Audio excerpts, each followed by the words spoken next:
Chapter 300. What was the best way to attack a person? The simplest way was no different from a physical attack, but in most cases, this was inevitably too rude and would arouse a strong reaction. In the absence of a physical attack, it was also a good choice to attack the opponent's spirit. There were many ways to attack the spirit. This time, facing Luoya, Santos chose to attack in the way of life. Unlike the Saint Heroes Society, which advocated the pursuit of miracles, the Brotherhood of Redemption advocated indulgence. While they pursued great power, they were inevitably tainted with madness. Without the restraint of reason, their desires would become more and more naked. Under the mixture of various desires, their lives were destined to be extravagant and licentious. These were simply too tempting for teenagers with weak wills, especially those who had yet to form a worldview. Santos had actually heard of the cultivation method of the saints. He heard that they were constantly injected with a strange curse vessel from an early age. It seemed to be a synthetic curse vessel that simulated the bloodline of an ancient family. Those who could integrate well and survive had the opportunity to become a saint. The saints were tools, and they were also one-time tools to activate the Saint Heroes Society's trump card. Other than adaptability, they did not need to be cultivated vigorously. Therefore, their general strength was not high. They lived in the Saint Heroes Society's council and lived almost an isolated life in their childhood. Their understanding of the outside world was very limited. In the end, they were country bumpkins who had never seen the world. They probably had never even touched a woman's hand. In the cheers of the guests, Santos walked down the stairs and came to the other end of the long table where Luoya was. The moment he sat down, the music began to ring slowly again. The men and women of the Brotherhood of Redemption resumed their activities. The waiter stepped forward and respectfully served him the mixed wine.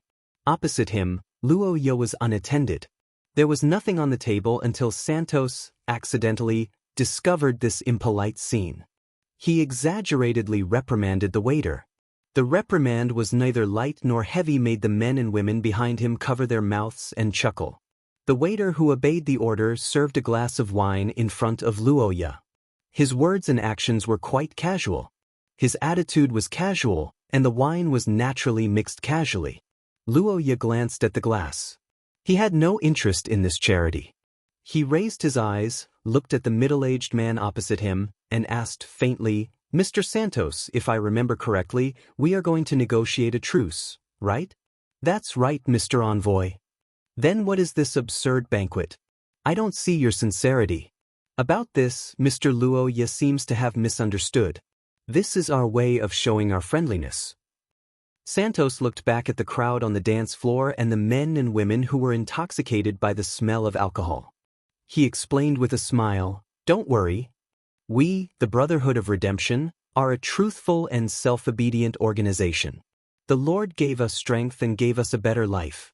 The banquet is a way for us to relax and be honest with each other." "So this is your welcoming ceremony for me?" "Of course, we are very sincere, and even unguarded," the middle-aged man said as he waved his hand, and a beautiful young girl immediately came from behind. Santos put his arm around the young girl's slender waist and pulled her into his arms amidst the woman's laughter. He smiled at the young man who was looking at him calmly. "But I admit that I didn't think it through. Mr. Luoya is a saint. You live in a different environment from us. You probably haven't experienced this kind of life, right?" Facing the young man's silence, Santos's smile became deeper and deeper. He touched the young girl's body twice and asked with a smile, "Mr. Luoya, have you experienced it?" "What? Have you experienced the feeling of being a woman?" Hearing Santos's explicit words, Luoya's face sank slightly. He raised his eyebrows and said faintly, "Mr. Santos, this is not a topic we need to talk about." "Of course not, but we can talk about that later. I think we should reach a friendly relationship before that. This is the basis of negotiation. This banquet actually has this purpose." What?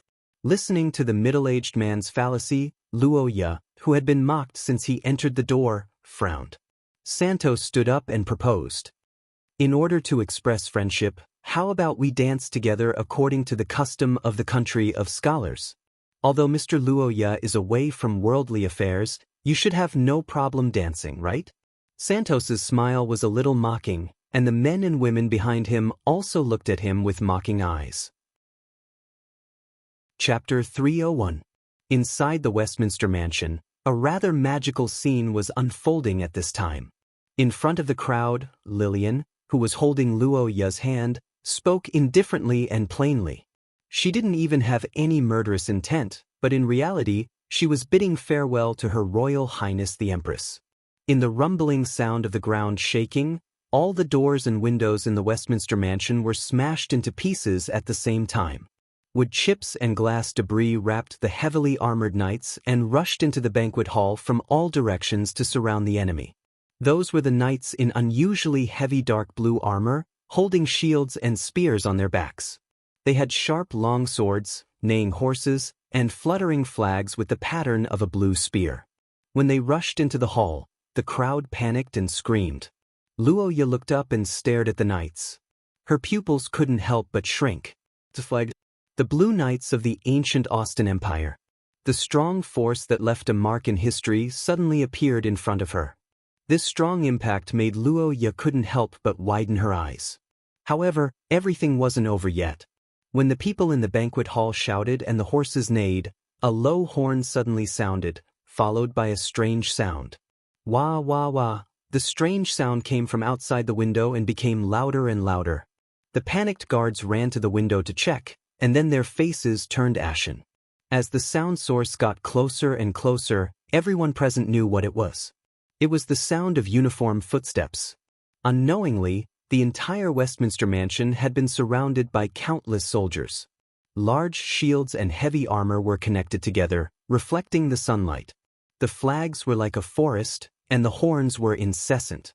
The marching footsteps were like stepping on people's hearts. Under the protection of the knights, Lillian's purple eyes were as cold as ice. She looked at the gloomy Santos as if she was looking at a dead man. Source rank 2 was indeed strong, but it was only one level higher than Lillian. However, the difference in combat power between the two was like heaven and earth. In front of these fearless warriors who had come out of history to defend the great ancient Austin Empire, a level 2 source level fighter like Santos was just a little bit of a challenge. In fact, the leader of the Brotherhood of Redemption did not dare to move because there were nearly 100 level 4 source level Blue Knights in the mansion alone. Although Lillian was alone, she had thousands of troops. This banquet seemed to be surrounded by the Brotherhood of Redemption, but in fact, they were surrounded by Lillian alone. The men and women in the banquet hall didn't know where the troops came from. Some were trembling, some begging for mercy, but the knights didn't respond. Lillian didn't show mercy either. Anyone who bullied her brother was unforgivable to Lillian's sister. But after thinking about it, the young lady decided to let Luoya's choice. The black-haired boy just recovered from the shock of seeing the army that seemed to come out of a history book. After thinking for a while, Roja shook his head gently. It's still too early. The black-haired young man clasped Lillian's hand, trying to comfort his sister who was brimming with killing intent. Unexpectedly, not only did Lillian not show any dissatisfaction, but she even blushed and looked at the young man with eyes full of love. Then forget it. Saying so, he waved his hand gently, and the sound of the horn immediately stopped. The knights also lowered their swords, pointing at the crowd. The atmosphere in the mansion relaxed a little. Santos secretly breathed a sigh of relief, but this time it was Luoya who smiled. Mr. Santos, thank you for your kindness this time. I'm very satisfied with this banquet, but I don't think it's the right time for negotiation. What do you think? Perhaps that is the case. Glancing at the tall knights nearby, Santos answered with an ugly expression. Santos didn't know where this army came from, but it was obvious that they didn't participate in the previous battle, which meant that this was a fresh army. Anyone who suddenly gained new strength would display it on the battlefield to gain a greater advantage. Negotiation would definitely be after that. That was why Santos didn't speak nonsense, and Luoya didn't waste any time either. Well then, goodbye. Have fun. After saying those words with a smile that made Santos's cheeks twitch, the black-haired young man bid farewell and left. On both sides of the carpet, the tall knights lined up in 2 rows, forming a long corridor with their lances.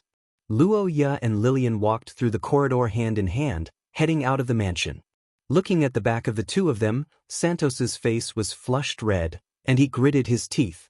But then, as if he thought of something, his expression calmed down, and he even showed a mocking smile. Enjoy yourselves, in the last moments of your lives. Outside the door, Lillian's magnificent army retreated and disappeared one by one. Luo Ye looked at this scene with indescribable shock in his heart. All the armies, regardless of whether it was the cavalry or the infantry, were the trump cards of the ancient Austin Empire from different eras. And now, these warriors who didn't compete with each other in their lives were gathered together to protect the queen who brought them out of history. Although Luo Ye had vaguely sensed Lillian's strength when they confronted each other, he never thought that she would be this strong. If Roja could be said to be someone who had developed and surpassed the foundation of the Akate family's bloodline and origin substance, then Lillian was the chosen one who had combined the Akate family's bloodline and the origin substance of the Akate family. To a certain extent, she was a miracle. Chapter 302. The moment their lips touched, Luo Ye's mind went blank. Logically speaking, playing with fire with words shouldn't have been too much of a provocation. The black-haired young man's greatest wish was to calm Lillian down, but the result was far beyond his expectations. Lillian's kiss was clumsy. It was obvious that she didn't have any experience in kissing him. It was purely an act of excitement. However, when it landed on Luo Ye's lips, a strange feeling suddenly arose in the young man's body. It was his brain overheating and the impulse to get closer. It was obvious that this impulse wasn't unique to him. Lillian was driven by this almost instinctive action and couldn't help but kiss him. The intense kiss lasted for quite a while before Luo Ye finally snapped back to his senses and grabbed the young woman's wrist. Huff, huff, senior sister. Wake up. Luo Ye, calm down, senior sister. We're still in the car. Luo Ye's reminder caused Lillian's purple eyes to regain some clarity.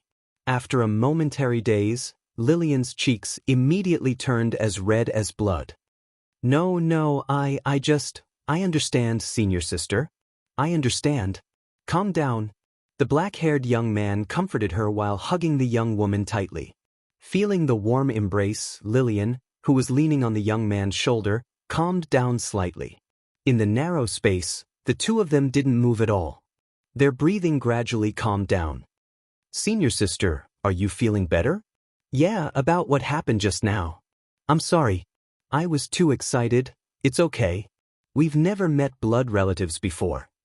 Before Lillian could finish speaking, Luo Ye hurriedly comforted her. Luo Ye naturally wouldn't take advantage of being kissed by Her Highness the Empress for nothing. However, he had to admit that Lillian's kiss was very childish. It felt like a chick pecking at rice. It even felt a little itchy. Wait, if that's the case, don't tell me, senior sister, have you kissed anyone before? Roja thought of a key question and asked softly. Lillian's body stiffened, and after a long silence, she shook her head in embarrassment. I knew it. Is it very uncomfortable? Do you hate it? No, not at all. Faced with Lillian's question, Luo Ye resolutely denied it. He felt the young lady's body and even felt as if he was dreaming. In fact, Luo Ye had this feeling ever since he learned that Lillian was his blood relative, and it was even more intense now. Although Lillian's first kiss was only a light peck, it was already unprecedented intimacy for this ice beauty. If this matter were to spread, it would probably drive countless suitors in the Austin Empire crazy. Although I've seen records of blood relatives having feelings of closeness, senior sister, isn't our effect a little too strong? Perhaps it's because there are differences in the kinship between different bloodlines. Lillian explained as she recalled the almost greedy feeling in her body. Luo Ye nodded in agreement. Indeed, the probability of two Akate family bloodlines appearing in one generation was too low. It seemed normal for her to be unusually excited, but this was too much. Luo Ye sighed as he thought about this. Other people's bodies were controlled by their thoughts, but Luo Ye and Lillian's bodies were affected by their bloodlines. The two of them couldn't do anything about this situation. It was as if this was fate that they couldn't defy. After a long silence, their breathing calmed down. Luoya then recalled an important piece of information. Chapter 303. Lillian's arrival was generally smooth, and it did not arouse any unusual reaction from the Saint Heroes Society. After all, Luoya now had a group of fanatics around him who thought that he was the Saint's envoy. It could be said that he had absolute authority. If Luoya said that there was no problem, then there was no problem. Not only that, but unlike Luoya, Lillian was quite revered as soon as she arrived. One of the reasons was naturally that the believers of the Saint Heroes Society did not know the true identity of the two, and the other reason was Lillian's strength and achievements. Wouldn't they be fools if they didn't want a level 3 source ranker? Moreover, Lillian's level 3 source ranker was completely different from ordinary extraordinaires of the same level in terms of strength. Last night, in order to find Luoya, Lillian's various legions of the ancient Austin Empire almost pierced the Brotherhood of Redemption's ass full of holes, greatly relieving the pressure on the Saint Heroes Society. This kind of individual achievement was simply appalling.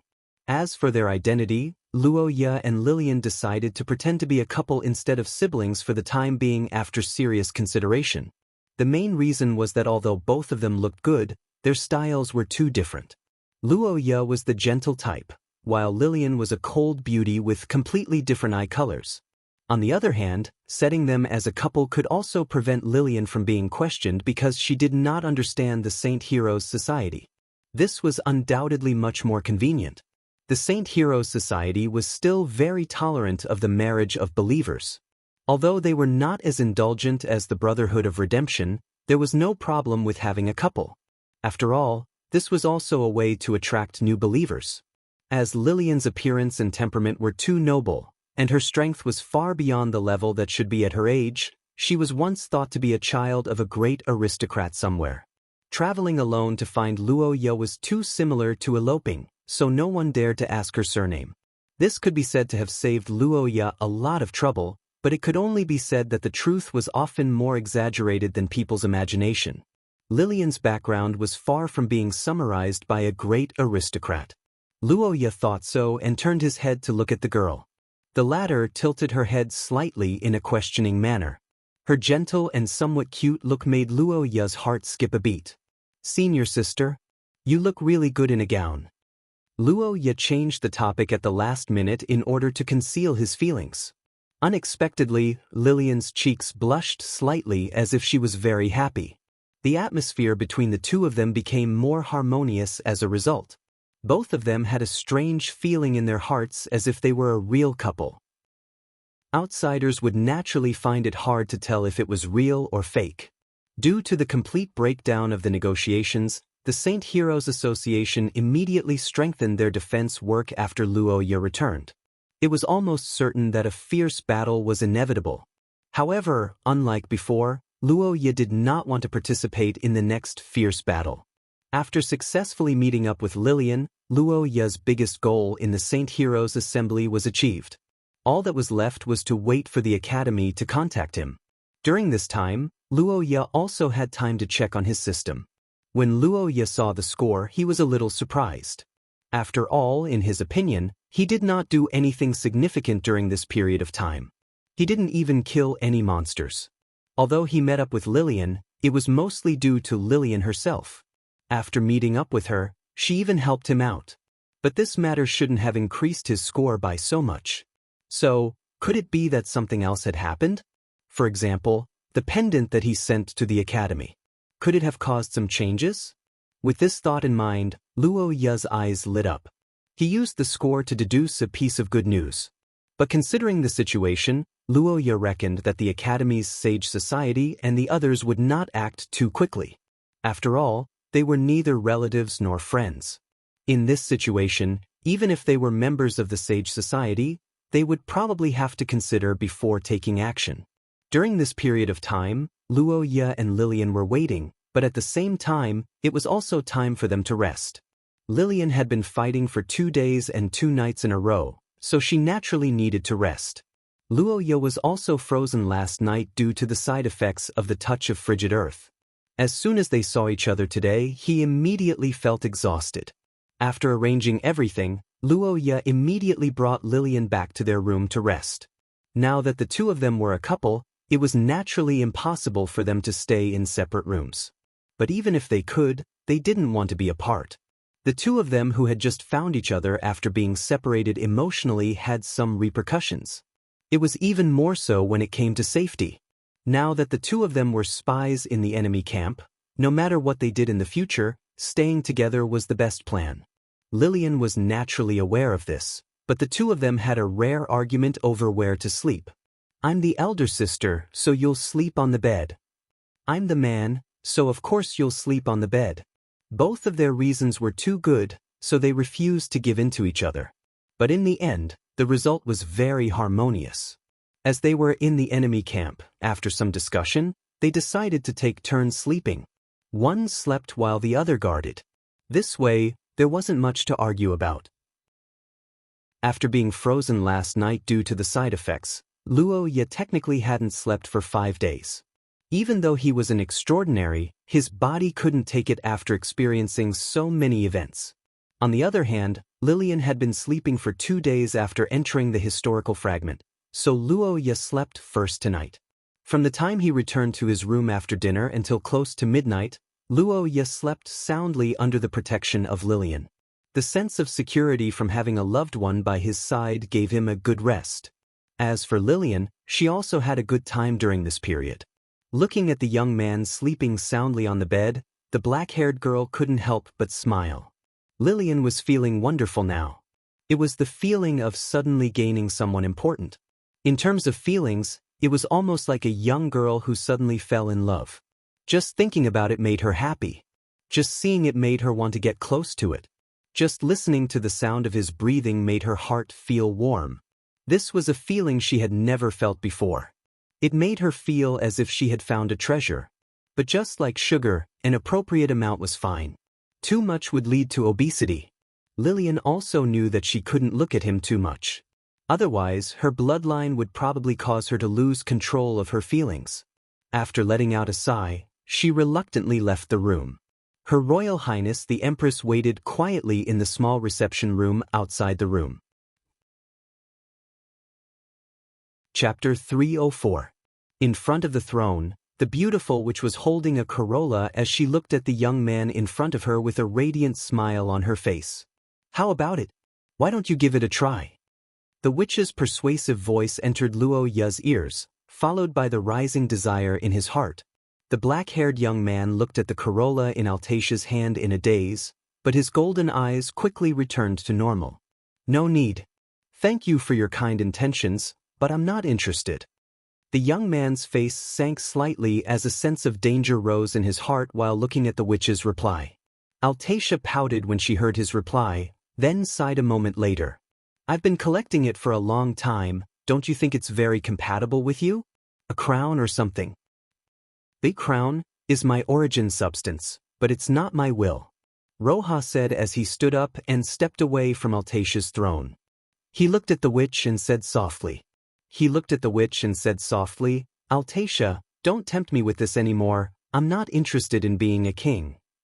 Sigh, as expected.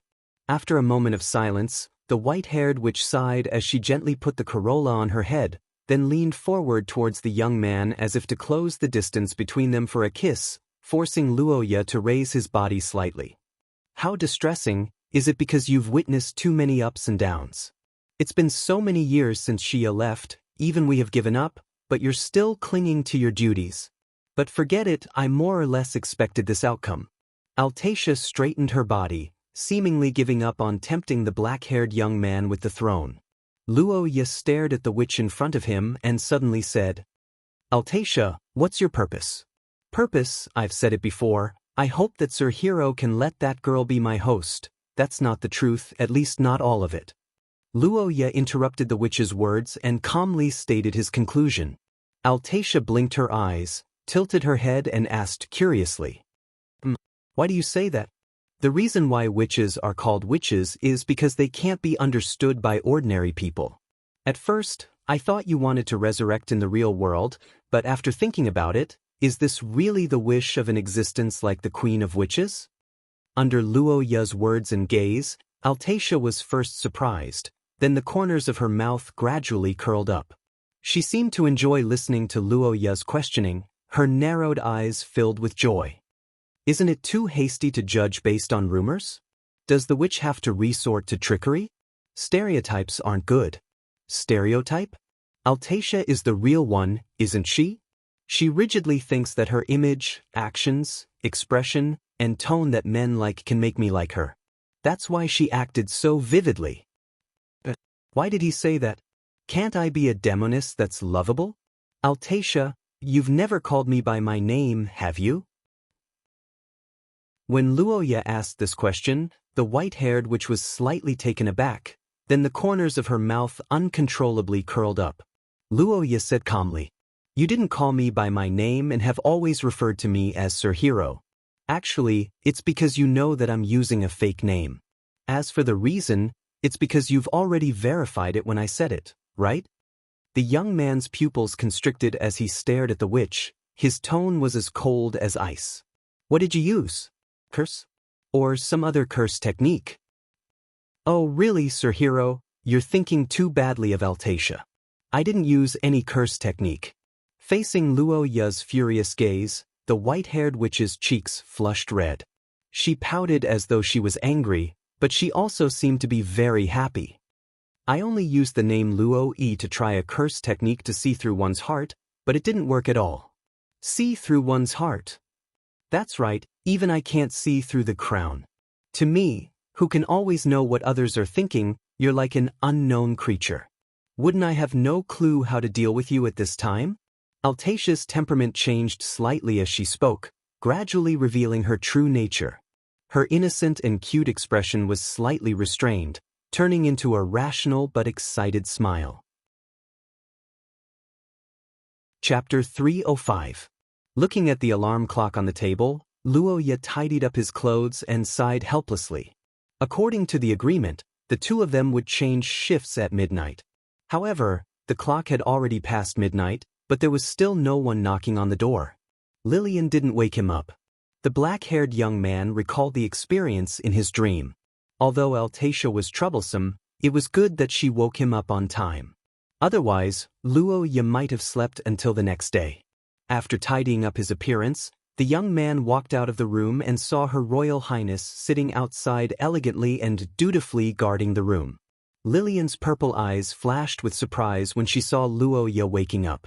According to her observation not long ago, Luoya should be sleeping soundly. "What's wrong? Why did you suddenly wake up?" "Because it's time." "Senior, why didn't you wake me up? My level is higher than yours. Besides, what's wrong with giving my time to my younger brother?" Hearing Lillian's matter-of-fact words, Luoya supported his forehead with his hand and felt helpless. "Senior, go to sleep immediately. But preserve the state of high-level combat strength. This is the foundation of the strategy class. Although it's a little depressing to say this, my combat strength is limited here. There are probably many things that I need Senior's help with." "I understand." As if hearing that she was needed, Lillian's mood improved instantly. She obediently went to sleep. After stretching and sitting down, Luoya began to prepare for tonight's battle. That's right. There was another reason why Luoya went to sleep first. According to the movement patterns of the black-armored soldiers and black-clothed clergy, the fierce battle between the two cults would usually take place in the middle of the night. This way, even if there was a battle, Luoya, who was awake, could handle it. Lillian didn't have to worry about it. However, the young man didn't expect that despite all his calculations, he had miscalculated the situation tonight. Not only was the situation urgent, but the front line tonight was calm and peaceful. What's going on? Could it be that Lillian's participation has caused the enemy to be wary and not dare to attack easily? Luoya couldn't understand this calmness and felt slightly uneasy. While he was thinking, he suddenly heard a scream from the room. "Luoya!" Upon hearing Lillian's call, the young man widened his eyes and rushed into the bedroom in a flash. But to his surprise, there were no enemies in the room.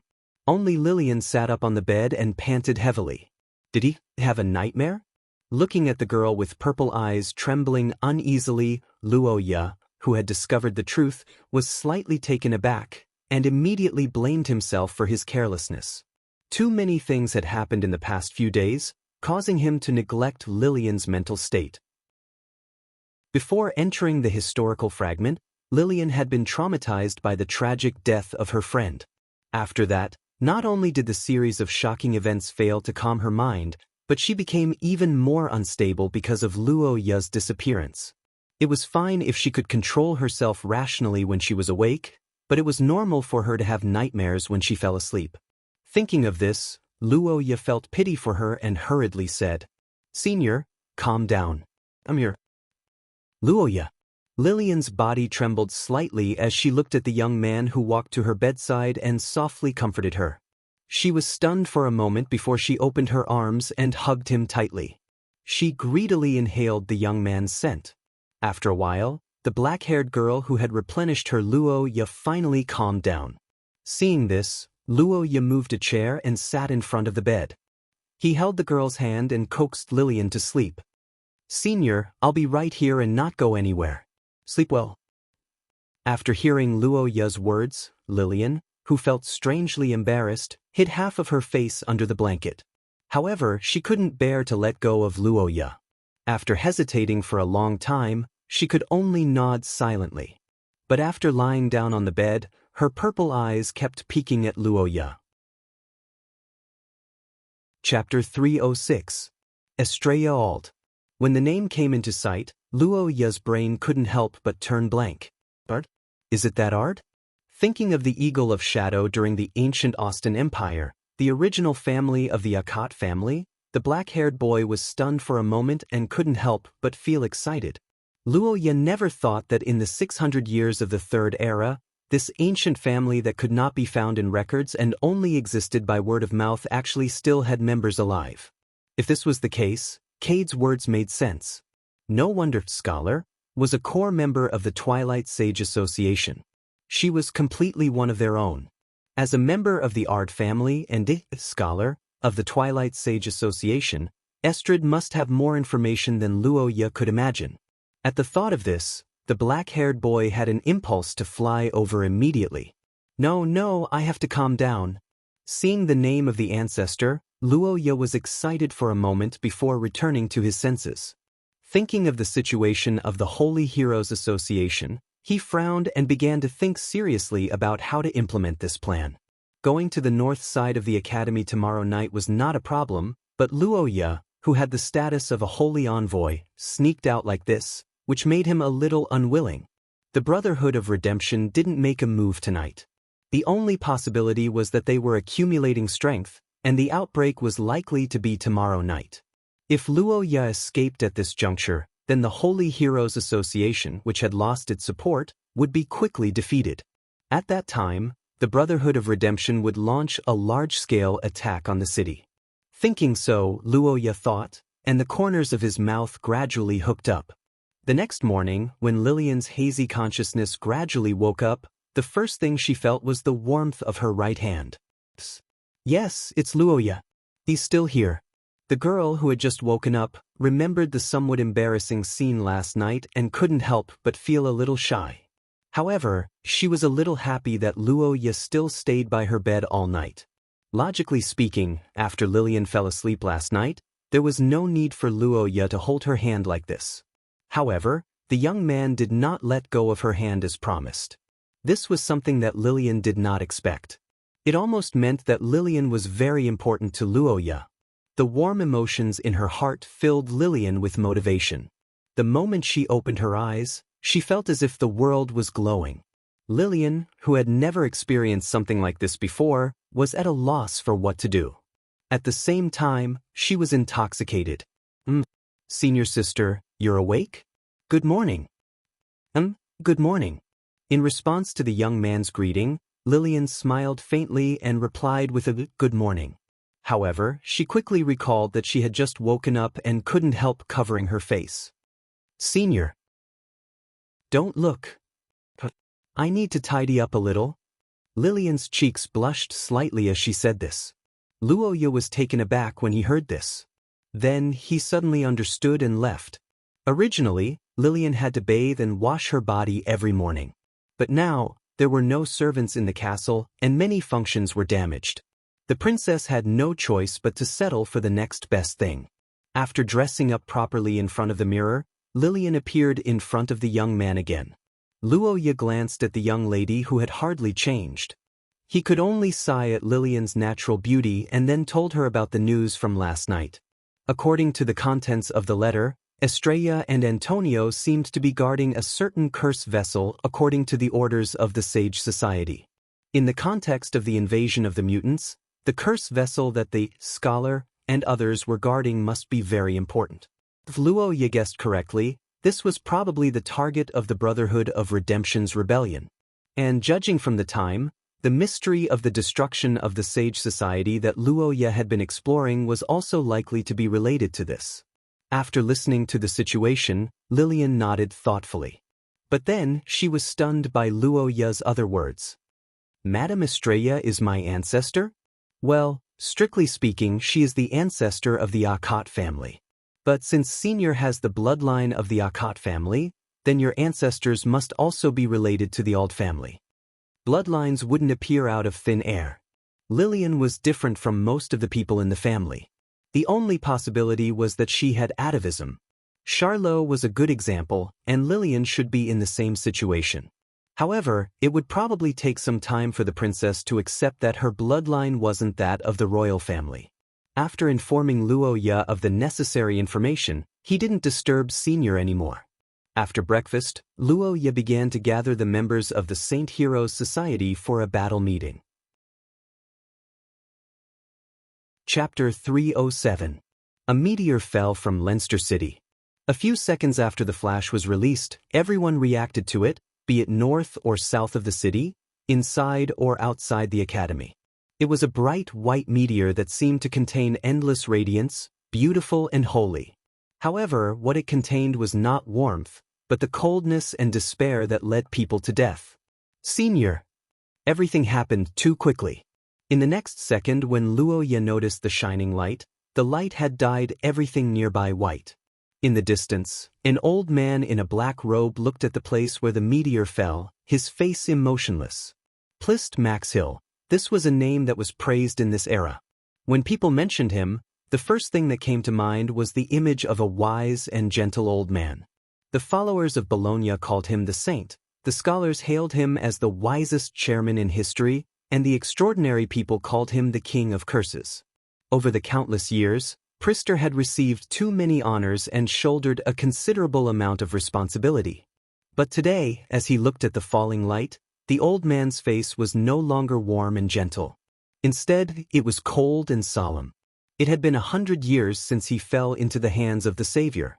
After 100 years of planning, Plist was finally about to achieve his goal, but at this crucial moment, an unexpected person came to Leinster. The Akot family was a family that could not be carelessly handed down, especially their bloodline awakeners. For these chosen children who bore heavy burdens, anything was possible. This was the conclusion that Plist had given them over the long years. Whether it was the insurmountable gap in levels or the unbreakable iron rules, nothing was absolute before them. Their possibilities were far beyond the comprehension of ordinary people. It had been so since ancient times, and this time was no exception. Plist's slightly dim eyes looked into the distance. Under his attack, the entire area trembled, but the two targets did not turn into ashes. Where the light dissipated, what appeared was a huge skeleton and a giant black serpent that surrounded the two people. At this moment, the skeleton had mostly melted in the light, while the giant black serpent was almost shattered. Still, it had to be said that even without souls, these two curse power constructs had indeed protected their master. In the gradually dissipating form of the ancient god, the black-haired youth spat out blood. However, the pain of his body tearing apart did not diminish his will to fight. Instead, it made his will as cold as ice and unshakable. Frozen earth. Amidst the murmurs, white mist rushed out of the youth's body without holding back and tore at the old man who was holding a staff. At the same time, the deep sound of horns echoed from all directions. A powerful surge of curse power that had never been seen before erupted from Lillian's body. With Priest as the center, countless warriors walked out of the radiance and began their charge. Amidst the deafening battle cries, countless warriors stepped out of the radiance and began their charge. The heavy-armored legions with lions painted on their shields, the blue-armored knights with lances pointed forward, and the archers with strange mechanical curses on their arms, the most elite legions in human history began a joint encirclement under the Queen's command. Amidst the piercing sound, arrows of destruction imbued with elemental magic converged into a colorful cloud and fell from the sky. Beside Lillian, thousands of red-robed spellcasters held up their long staffs. The light of their curses was as bright as the stars. Obscure incantations echoed in their mouths as they worked together to create an army of curses that far exceeded their individual strength. After being attacked for a moment, the two of them who had a tacit understanding unleashed their killer moves almost at the same time. There was no other reason other than that the enemy gave them too much pressure. Amidst the frost, the youth's expression was unprecedentedly ugly. In front of him, Lillian shielded him behind her as if she was protecting him. However, her clenched hands were trembling slightly. Both of them could feel that the other party did not use his full strength in the blow just now, and that was indeed the case. That's right. The blow that shook the earth like a meteor was just a greeting from Plist. Even if he was destined to kill the other party and had even rushed here specifically for this, Plist did not like to ambush the younger generation. Giving the other party the right to fight back with all his might was his reservedness as the King of Curses, just like now. Under the moonlight, amidst the heavy encirclement of thousands of soldiers and horses, the horns of the barracks continued to sound. The earth trembled under the hooves of the horses, and the sky was covered by arrows and frost. However, in the face of all this, the black-robed old man remained unmoved. He looked at the young man and girl in the distance with his weathered eyes. After a long time, he only let out a sigh. How powerful! The heartfelt praise came from the mouth of the King of Curses. Luoya was familiar with history. How could the knowledgeable Plist not know the origin of these soldiers? With this powerful army and that strange frost, even a powerhouse of the second level of the source rank would be easily annihilated by the combined forces of these two young men. If it was before the dark days, he would definitely protect these children with all his might. Unfortunately, it was all too late. Under the overwhelming attacks, Priest's body suddenly burst out with layers of light. The dark clouds of elemental arrows turned into ashes, and the frost that covered the ground was also dispersed. The old Cursemancer raised his long staff, and the holy statue on the staff suddenly seemed to come alive. The half-body banshee opened her arms and opened her mouth to let out a call of death. Cough. Not good. Luoya, who was coughing out a mouthful of blood, stared at the staff in the old man's hand. His expression changed drastically, and he reflexively thought of a holy weapon. Staff of the Dead Man's Voice. It was a holy weapon described in the records of the Scholar Country. Legend had it that the cursed soul of a banshee resided in the staff. After it was activated, it would carry out a large-scale indiscriminate curse. It had once reaped tens of thousands of lives on the battlefield of the mutants. The terrifying weapon in the records flashed across his mind. The next moment, the cruel reality proved his thoughts. Within 100 meters of the old man, the knights that were charging towards Priest were falling to the ground in droves amidst the shrill cries. Be it man or horse, all of their presence vanished amidst the call of death. The black-haired girl abruptly widened her eyes, but after a brief moment of hesitation, she steeled her heart and continued to command the army to charge towards the old man. She must buy time for the legion of Cursemancers behind her to cast their spells. For that, she would pay any price. Determined, Lillian began to stall for time with all her might. The brave soldiers of the legion charged at the enemy dauntlessly. Layers of corpses piled up. The scene was unprecedentedly tragic. However, not a single one of them could get within 10 meters of Plist. Only the huge skeleton was not afraid of the terrifying curse. However, the Ghulandair that had lost its soul could not pose a threat to the enemy. The frost and the rain of arrows were still being dispersed by the light. The battle cries shook the surroundings. Every minute and every second of the battle felt like a year. until the chanting of the thousands of people stopped abruptly, and the inexplicable pressure in the sky was so strong that it could not be ignored. Only then did Lillian's purple eyes lit up again. Divine strike of the Legion curse. After a long period of preparation, it was finally completed. Chapter 308. He would die. Looking at Priest who was walking towards him, Luo Ye instinctively sensed his end. The severe injuries caused the young man's vision to turn black. He was about to collapse, but in the next moment, a hand supported his body. It was the girl whose mouth was also stained with blood. In the face of such a terrifying enemy, Lillian did not retreat in the face of danger. Instead, she faced the terrifying torrent of curses and walked to the front. Luo Ye may not have reached level 3 of source rank, but I have. The black-haired girl said as she looked at the young man who was unable to move and forced a smile. The next moment, she opened her hand towards the sky. Golden shards flowed out from her palm and landed on the remaining soldiers and the spellcasters. This is the shard of the crown? The young man whose vision was blurred thought with his remaining ability to think. Then he heard Lillian's order. Stop him. With a simple command, the knights who were bathed in golden radiance and had broken through to third source roared. The spellcaster's spellcasting ripples also multiplied by several times. Even so, Plist remained unmoved as he stared at the seething warriors. In front of him, the number of enemies actually did not make much of a difference. What's the point of a useless struggle? Perhaps it is indeed meaningless. But, Lord of Curses, I am this child's elder sister. Under the heavy pressure that seemed to freeze her blood, the black-haired girl touched the young man's cheek with her trembling hand. The surging flow of curses blew her black hair. Her purple eyes narrowed because of the pain. However, when she raised her head again, there was only calmness and determination left on the girl's face. I'm standing up. This is my meaning.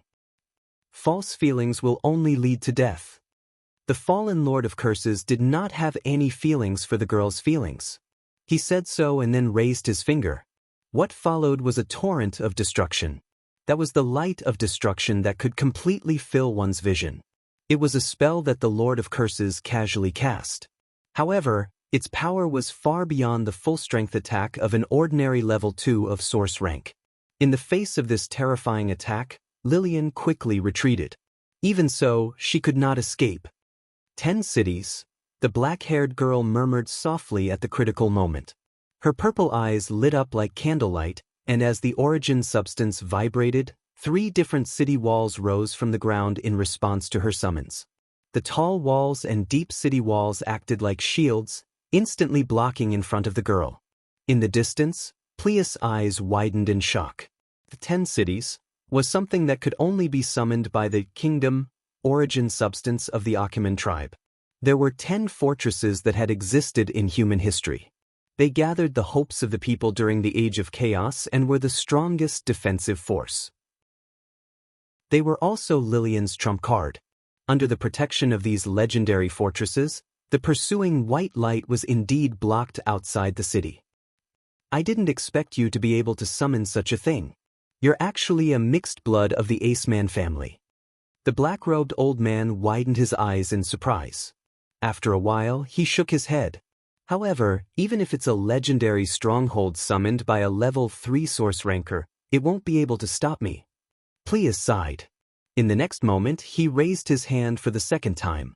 The impact of the curse power that was comparable to divine punishment was released once again. This time, it was several times more powerful than the first time. Under this attack, the warriors who charged at him were reduced to ashes. The legendary fortresses also collapsed one by one. Lillian, who was retreating rapidly, was as pale as a sheet. However, as she felt the young man who was almost unconscious in her arms, the girl's heart was only filled with the promise she once made. I'll definitely protect you well. The feelings in her heart turned into the desire to protect. The black-haired girl who had made up her mind clenched 2 of her fingers. As her purple eyes contracted, she suddenly exerted her strength. Crack!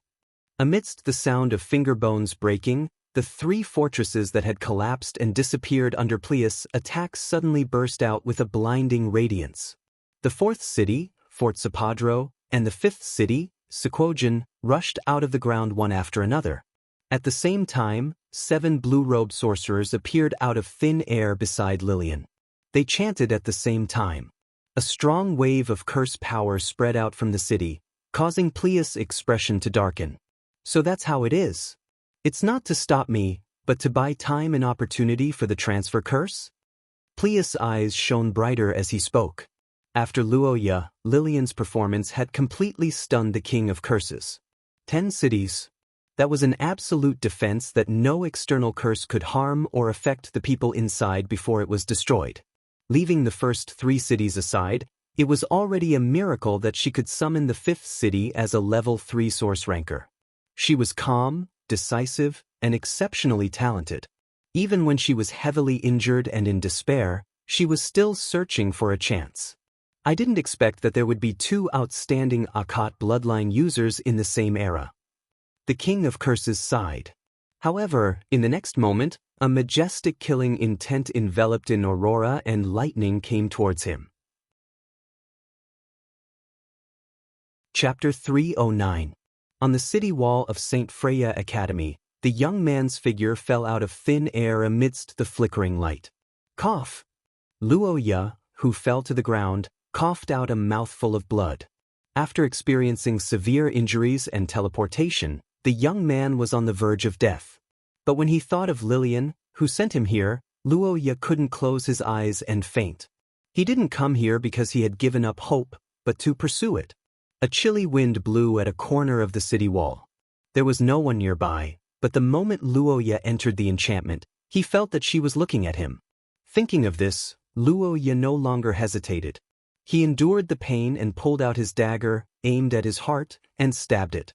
But before the blade touched his body, a rainbow light suddenly appeared and blocked the blade. "What are you doing?" The angry female voice sounded just as Luoya expected. The black-haired young man raised his head and looked at his ancestor who he forced out with her death. He knew that he had to persuade her to save Lillian as soon as possible. And the first thing he had to know was the reason why she didn't save Lillian. The location of their battle wasn't far from St. Freya Academy. This distance was nothing in the eyes of a top powerhouse who had lived for hundreds of years. There must be a special reason why she didn't save Lillian. "Why didn't you do it?" Seeing the young man staring at her like this, Estrid couldn't bear it. She pondered for a moment and said with tears in her eyes, "Child, I'm sorry about what happened to your sister.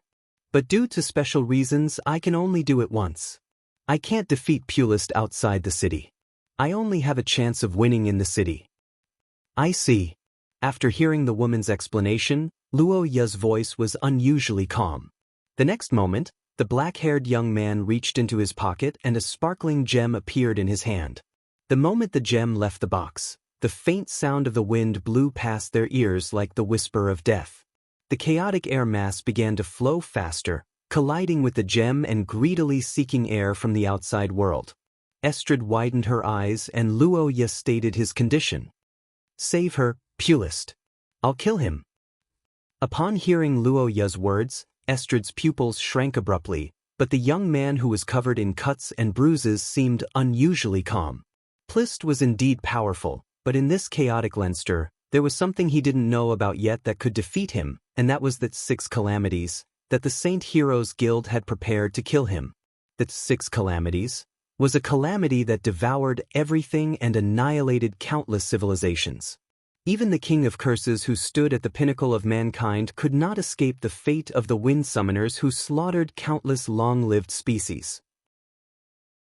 Absorbing the egg required time and energy, but releasing this ancient monster to perish together with the enemy was more than enough for Luoya at any given moment. Estrid stared blankly at Luoya in front of her. She understood his intention, and the young man, who had turned his life into a bargaining chip, formally made his request. "If there's no other choice, I'm willing to take the King of Curses with me. But, please save Senior Lillian. Ancestor, please agree to my only request." Upon hearing Luoya's words, Estrid's expression kept changing. Her pupils met the young man's golden pupils and she could feel his unshakable determination. After struggling for a moment, The black-haired woman gradually calmed down and made her choice. I understand. You are all brave children. The black-haired woman sighed, and at the next moment, her body released a rainbow light. She'll be fine, I promise. Leaving those words behind, Estrid vanished into thin air and headed to the battlefield. Success! Looking at the empty city wall after Estrid left, Luoya heaved a sigh of relief. He extended his trembling hand and gently wiped away the tears that still hung on his face. He suddenly felt a sense of peace that he had never felt before. Lilian won't die. Luoya felt that there was no better news in the world than this. But at the same time, intense anger and unyielding fighting spirit ignited in his heart. Although Luoya persuaded Estrid with the reason of perishing together, in fact, he didn't have such thoughts at all. Lilian took such a huge risk to save him, and she didn't want him to die in this place. Besides, Luoya believed that there must be a way out of this situation. The historical fragment was a test, but it wasn't a dead end. Luoya had grasped the two most crucial keys, and the rest was just information. He believed that when he completed the last piece of the puzzle, there would be a way to take revenge on Pulist. Chapter 310. The term future was a very broad term. It could mean the future like tomorrow, or it could also mean an abstract concept like the future. But when it was preceded by the word human, it would be exceptionally heavy. What exactly does the future of human refer to?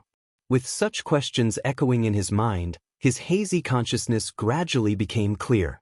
Everything that happened before he fainted flashed across his mind.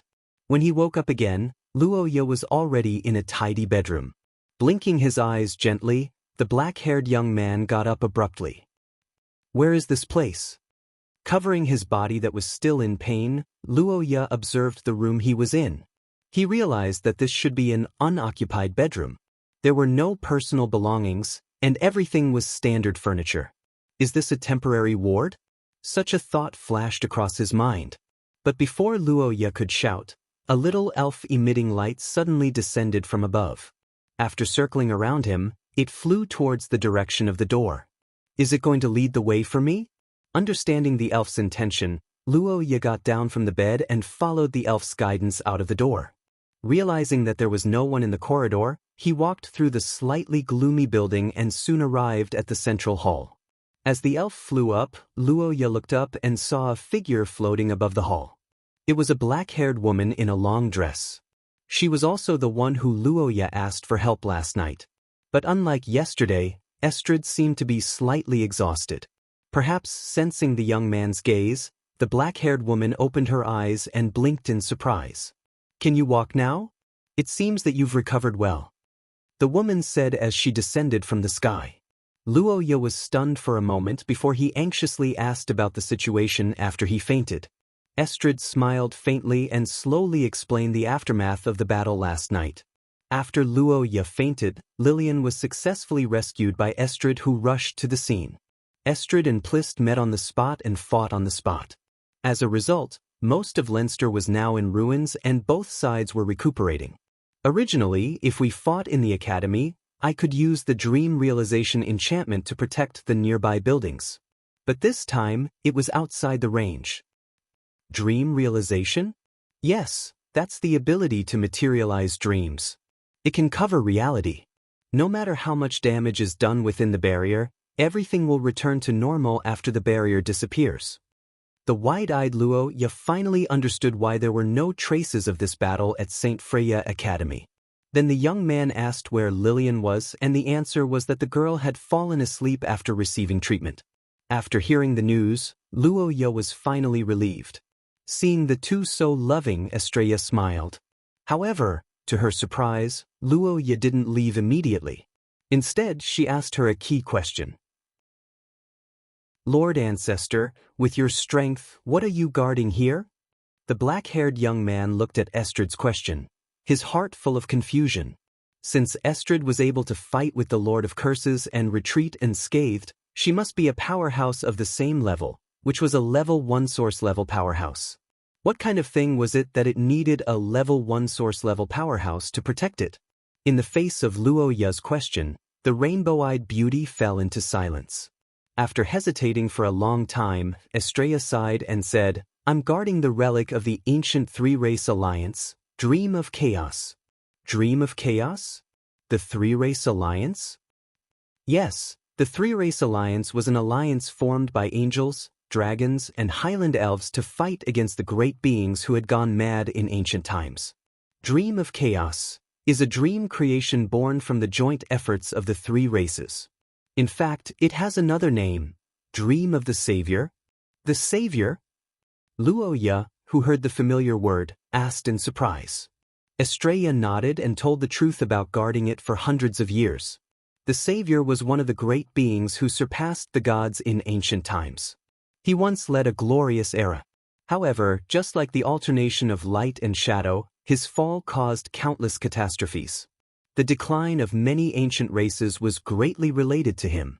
However, even if he fell into a deep sleep, the existence of the Savior still caused a huge problem. The Savior's deep sleep was not deep. He would unconsciously lead people to fall and increase his believers. Every few hundred years, he would appear in a state of near awakening. The duration of this state was long and short, and the intensity was different. However, every time, it would cause a bloody storm. The depraved and crazy murmurs echoed in the depths of the mind. The dragons tore at each other, and the angels drew their swords against each other.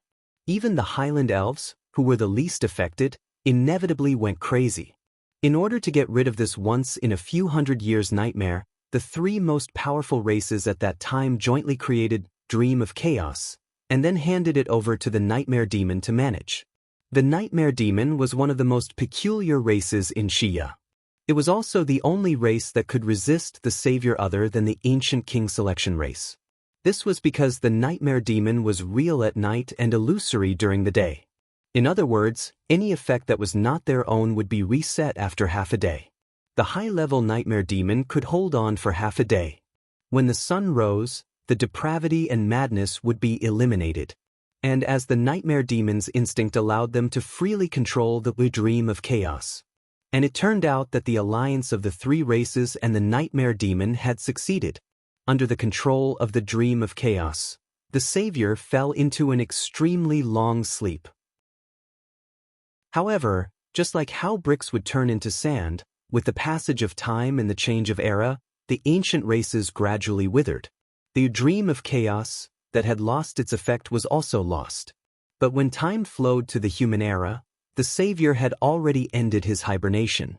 Then, a huge disaster like history repeated itself, until the emergence of the Society of Sages in the Second Age. At the critical moment, the Arde family, the only family that still had a legacy, led the survivors of the various races to find the Dream of Chaos. But for that, they paid a great price. The first president of the Society of Sages, Lucen Arde, died because of it. The first generation of the Society of Sages was almost wiped out. However, when the family was at its weakest, the Arde family was hunted down by the believers of the Savior because of the Dream of Chaos. Chapter 3:11. In the empty hall, the black-haired woman forced herself to cheer up after recounting the sorrowful past of the Akot family. Luoya also tried his best to wipe away the bitterness on his face. However, at the next moment, the young man's face froze when he saw the room that Estrid pointed at. What does she mean? Keep a child? Keep what child? Luoya stared blankly at the woman in front of him with his eyes wide open. He couldn't react for a moment, but Estrid didn't feel that there was anything wrong with it. For a family with a long history like the Arde family, what they feared the most was the loss of their inheritance. What did inheritance require? Of course, it was the descendants. No matter how wonderful the inheritance method was, no matter how profound and powerful the inheritance power was, it was useless without descendants. Since ancient times, rare races and outstanding bloodlines had to ensure the survival of their descendants before going to the battlefield. This was the responsibility and obligation of the race and the family, especially for a family with a small population like the Akot family. Although Estrid would try her best to avoid it, if there was no other choice, Luoya might perish together with Prist. At such a time, It was natural for him to keep a seed for the family. Yes, ancestor, what are you talking about? Lillian is mine. I've asked the child. You have the same bloodline, but you're not related by blood. We're not related by blood, but when it comes to children, I don't have that kind of relationship with Senior. Luo Ya, who almost understood the situation, tried to evade the question with a stiff face. Estrid was stunned. The black-haired woman looked at the young man and blinked. She didn't expect that the two of them weren't lovers. In fact, Estrid always thought that the two of them called each other brother and sister because they liked each other, but it wasn't a big deal. Don't worry, there's nothing wrong with your relationship. It's much better than the soldiers on the front line during the war. Luo Ya and Lillian were willing to sacrifice themselves to save each other. Their feelings for each other were far beyond that of ordinary couples. In her opinion, it was enough. During the war, the two parties in the front line might not have met each other before. Estrid looked at the blushing Luo Ya. She had already guessed the situation of the teenager, but as an old virgin, Estrid had no experience to impart. She could only pat him on the shoulder and said, "Your Akkad family is the main branch of Ardor's family, so you must leave behind a descendant. But you don't have to be nervous, just tell her the truth. That child will agree." The truth? How should he tell the truth? Senior sister, can you help me give birth to a child? There's no way anyone would agree to this. Wait, if it's senior sister, perhaps. Hearing Estrid's words, Luo Ya suddenly panicked when she recalled the girl's love and care. Lillian might really agree, but the problem was that he didn't really want to die. Normally, there would not be an absolute deadlock in a historical episode. Luo Ya wanted to fight for his life, but he didn't want to die. And he found it strange. From Roy to Estrid, why did they all have something against Lillian's belly? Luo Ya had a headache when he thought of this, but then he recalled Estrid's attitude toward the Ackman family. His feverish brain seemed to have been splashed with cold water. He deliberated for a moment and carefully said, Ancestor, there's something I want to tell you. Senior sister Lillian is a member of the Ackman family. Hearing Luo Ya's words, Estrid, who hated the Ackman family to the core, frowned. But after a long silence, the black-haired woman sighed. 1,000 years have passed, and the grudges of the past have long been buried in the dust of history. These have nothing to do with that child. Compared to that, her love and care for you is real. Not many people in this world dare to stand in front of the Lord of Curses, let alone for others. Besides, if your child is born, what will his surname be? That should be Akkad. Roha listened to this question with a strange look on his face. Estrid nodded her head seriously. That's it, you're Akkad. After marrying you, she changed her surname to Akkad. The child will still be Akkad. What does that have to do with the Ackman family? How can that be? Chapter 312. Outside the door, Estrid prayed for the prosperity of her children and grandchildren. On the other side of the door, the black-haired young man held the bottle in his hand and didn't know what to do. After struggling for a long time, the young man braced himself and walked into the room. The room Lillian was in was similar to Luo Ya's room. It should be a temporary ward as there weren't any personal belongings in the room. The young man glanced at the clock on the wall and found that it was stopped just like the room he woke up in. Only the dream spirits were flying around in the room. Senior. Luo Ya called out softly but didn't get any response. He heaved a sigh of relief when he realized Lillian didn't seem to wake up. He strode into the room and the first thing he saw was the young lady sleeping on the bed. Her black hair was scattered, her delicate face was slightly pale due to blood loss, and her lips were lighter than usual. Her neck was snowy white, and her chest was moving up and down slightly. Lillian's temperament was completely different from usual. Just like that, Luo Ya was presented before him. The moment he saw Lillian sleeping soundly on the bed like a sleeping beauty, an unprecedented sense of peace rose in his heart. But at the same time, it made his throat hoarse and his eyes sour. Standing at the door and calming his emotions, Luo Ya slowly approached the bed. After thinking for a moment, he moved a chair and sat beside the bed like that night. But this time, he didn't dare to simply hold Lillian's hand. Looking at the small, jade-like hand, the image of Lillian breaking it to summon 10 cities, flashed across the black-haired young man's mind. Even though Estrid had healed her, Luo Ye still observed her hand for a long time. Gently covering Lillian's jade-like hand with both of his hands, Luo Ye let out a relieved sigh. However, what he didn't expect was that the sleeping young lady seemed to have sensed something and slowly opened her eyes. Luo Ye sobbed as he felt the warmth of the young lady's body and breathed in her faint fragrance. The black-haired young lady gently stroked the young man's head, but she was also crying tears of joy. After encountering the source-grade priest, although the two of them were covered in wounds, they had survived. This kind of ending could be described as a miracle. Luo Ye was very satisfied with this, and Lillian felt that this was the happiest moment in her life. The intense emotions caused their blood to resonate. Their bodies were pressed together as if they were one. Roja silently listened to the girl's heartbeat. He felt that it was the most pleasant sound in the world. The youth enjoyed this feeling and apologized to Estrid in his heart. Luo Ye's arrangements were undoubtedly perfect. The timing of Lillian's awakening was accurate and the potion to ensure success was prepared. But it was a pity that Luo Ye didn't have the desire to do so. After surviving a calamity, the love in their hearts was far greater than before. But it was also because of this that procreation seemed somewhat vulgar and inappropriate. When love filled one's heart, desire had to be put aside. Luo Ye finally understood why most people would choose to hug at this moment. It was because it could bring two hearts closer together. After hugging for a long time, Luo Ye's breathing gradually stabilized and Lillian's emotions calmed down.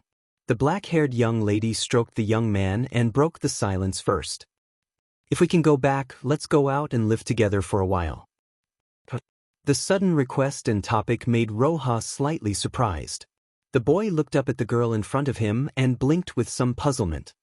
"Senior sister, going out and living together means, if we live together, we won't be separated for a day."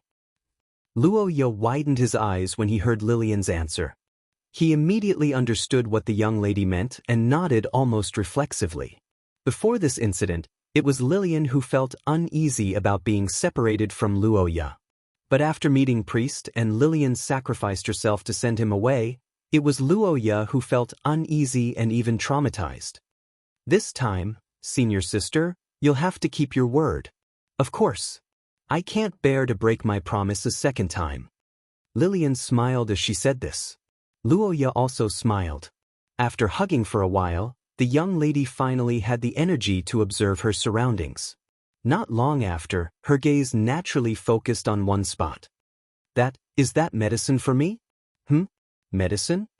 The black-haired young man was stunned when he heard Lillian's words. He turned around and saw that the young lady was holding a medicine bottle in her hand. His eyes instantly widened. "Wait, senior sister, you can't drink that. That's for pregnancy, cough, cough." For what?" "No, I mean..." Chapter 3:13. The alluring aroma of tea lingered around his nose and the soft seat made him unwilling to get up. When Luo Ye opened his eyes again, he saw a dazzling array of refreshments and a witch holding a teacup across the table. However, unlike the previous two times, Altacia was much more obedient this time. She didn't tempt Luo Ye to do anything, nor did she make him appear in a strange place. She just greeted him with a faint smile in front of the peaceful tea table. "Good evening, Sir Hero." Good evening." Looking at the night outside the window, Roja calmly greeted back and then picked up the cup and took a sip of tea. This was the third time they met. Luo Ye's emotions were very stable. After experiencing various crises, the more urgent the situation was, the calmer the young man became. However, it was this unusual calmness that made the witch across the table puzzled. Altacia looked at the calm young man. After hesitating for a moment, she raised her eyes and carefully said, "What a surprise, I thought I would be scolded when I saw you this time." "Because the skill I gave you didn't take effect. Aren't you angry?" "Angry?" Hearing Altacia's words, the black-haired young man paused for a moment and nodded slightly. "Yes, but only to myself." Yourself?" Looking at Altacia, who widened her eyes, Luoya put down the teacup and said calmly, "You are a witch. You are the representative of changes and incomprehensible. Treating the skill you gave me as a life-saving straw is absurd. Moreover, that skill isn't an autonomous ability but similar to a summoning. Therefore, the summoned person expressing rejection is also one of the possible outcomes. After all, that is your right. In the end, you have never said that you are my companion." Luoya raised his eyes and looked coldly at the white-haired witch. Seeing this, Altacia pursed her lips and showed a wronged expression. "Sir Hero, are you treating me as an enemy? No, it's not hostility. It's just distrust. Or rather, jumping out of a fixed way of thinking. I was indeed too lazy before." The black-haired youth sighed as he recalled Prister's evaluation of him. After experiencing the crisis of the two historical fragments, although Luoya still believed that the danger of the historical fragments should be taken seriously, in fact, he had unknowingly started to look down on them, which was the arrogance in Pulis' eyes. It was inevitable that he would encounter ancient existences in the historical fragments, but would these ancient gods help him? No one could guarantee such a thing. This was especially true for the witch queen, Altacia. She wasn't a match for Luoya in the first place. Plus, witches were known to be capricious, so it was only natural that something would happen at such a special moment. Ever since I resonated with Senior Lillian and learned that she also had the bloodline of the Ackett family, I developed a sense of dependence on her and lost my sense of nervousness. I subconsciously wanted to share my burdens with her, which resulted in Senior Lillian almost dying to save me. You didn't appear at that time, which could be said to have shattered the illusion in my heart and allowed me to regain my footing. From this perspective, I should be thanking you. Luoya gazed at the white-haired woman in front of him. His golden pupils didn't contain any deceit. Upon hearing his words, Altacia was stunned. After a long while, the witch queen's body gradually trembled. Then she couldn't help but laugh out loud. As expected, we really get along well. Sir Hero, you're right. A sense of dependence is indeed a contradiction with the trials of your family. But I didn't do it on purpose. That's the only thing I hope you can understand me about. Altacia isn't such a bad witch. I didn't appear because summoning me in your state back then wouldn't solve the problem. Instead, it would cause your deaths. The white-haired witch queen stroked her cheeks and gazed at the young man opposite her with narrowed eyes. I really like Sir Hero. That's the only thing I hope you don't doubt. Like? Are you referring to the pain and lamentation when I'm at the center of the contradiction? Aya, don't ask that. Isn't it like you're asking me to tell you what I like about Sir Hero? You're so mean. Altacia held her cheeks and said shyly. But at the next moment, she revealed a joyful smile. Although I like those two, I still hope that Sir Hero can defeat them. After all, isn't that the contradiction in your family? No matter if it's the inner conflict and hesitation, or the external conflicts and dangers, they are like curses that will always accompany you. And Sir Hero is a typical example. Chapter 3:14. After meeting the unpredictable witch and obtaining the important ability to face Pulis directly instead of being instantly killed, Luoya woke up from his dream again. He rubbed his eyes and looked at Lillian, who was still sleeping soundly. Before he was fully awake, he heard a soft knock on the door. The young man was slightly taken aback. He slowly let go of Lillian's hand and came to the door. After opening the door, he saw a familiar young man standing outside. Brother Antonio? Luoya was a little surprised to see Antonio knocking on the door. The young man didn't have any objection to Luoya's intimate address. He nodded at Luoya, who was still quite energetic. He didn't expect the young man who was seriously injured and dying last night to recover so well. It had been more than 3 hours since he entered the dream. Not only did he not look tired, but he also looked refreshed, as if he had drunk some medicine. Is it over? Yes, it's over. Well, let's go. Let's discuss the battle plan. Antonio said and led Luoya back to the hall where Estrid was. At this time, the Queen of Dreams was floating in the air under the colorful glass of the hall, just like before when she talked to Luoya. Her eyes were closed and there was a sacred and dreamy beauty to her. Ancestor, this is the center of the dream enchantment. Lady Estrid has returned to the dream to rest.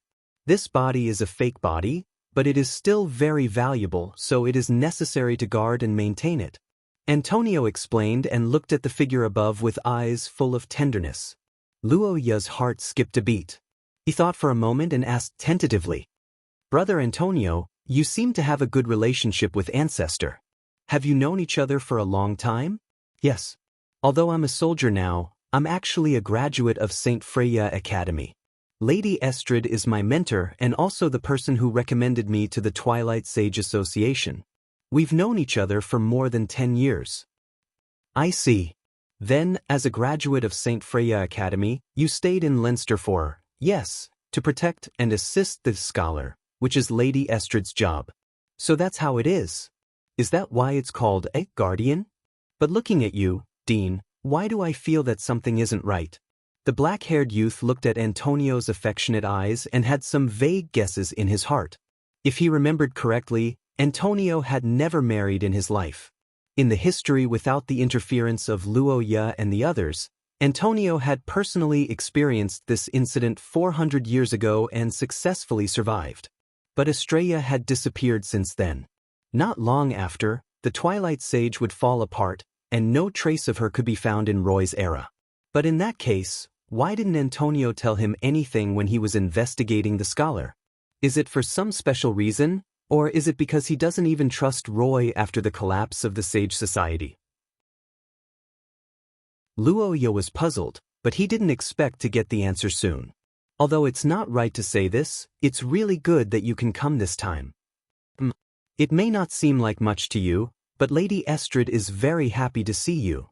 Hearing Antonio's words, Luo Ya widened his eyes slightly. The young man smiled. "In fact, before you came, I had some prejudice against your family. After all, you haven't sent anyone to visit teacher in the past few hundred years. But now, it seems that you have your own difficulties." Looking at the two people being chased by the Curse King, Antonio said and sighed. Luo Ya was slightly taken aback. He recalled the happy look of the Rainbow Ancestor when she looked at him and suddenly felt heavy in his heart. Even with the Dream Demon bloodline, Estrid's thoughts were still human, and it was obvious that she valued her family and kinship very much. Letting her guard the Dream of Chaos alone, not seeing her family for hundreds of years, and even directly forgetting her existence, this kind of behavior couldn't be described as excessive. It was no wonder that Antonio was indignant about it. But, as the saying goes, there are gains and losses. The main reason why Estrid was able to hide until now was that she had cut off contact with the Acate family. In fact, when the eyes of the dark were focused on the Acate family, Estrid was the safest. "I've heard about your plan, but unfortunately, Lady Estrid doesn't want to sacrifice you like this, so we will still fight Pulis next. Although you were defeated last night, your efforts weren't in vain. The current Pulist is probably the weakest he has ever been," Antonio said and patted the young man's shoulder encouragingly. Luo Ya smiled. According to Estrid's speculation, the Curse King should have fallen because his strength had been declining due to his age in the past few decades. Although Luo Ya and Lillian were defeated last night, they did indeed force Pulis to fight with all his might. Powerful strength comes with a corresponding price. This was the law of this world, and even the powerful Curse King couldn't ignore it.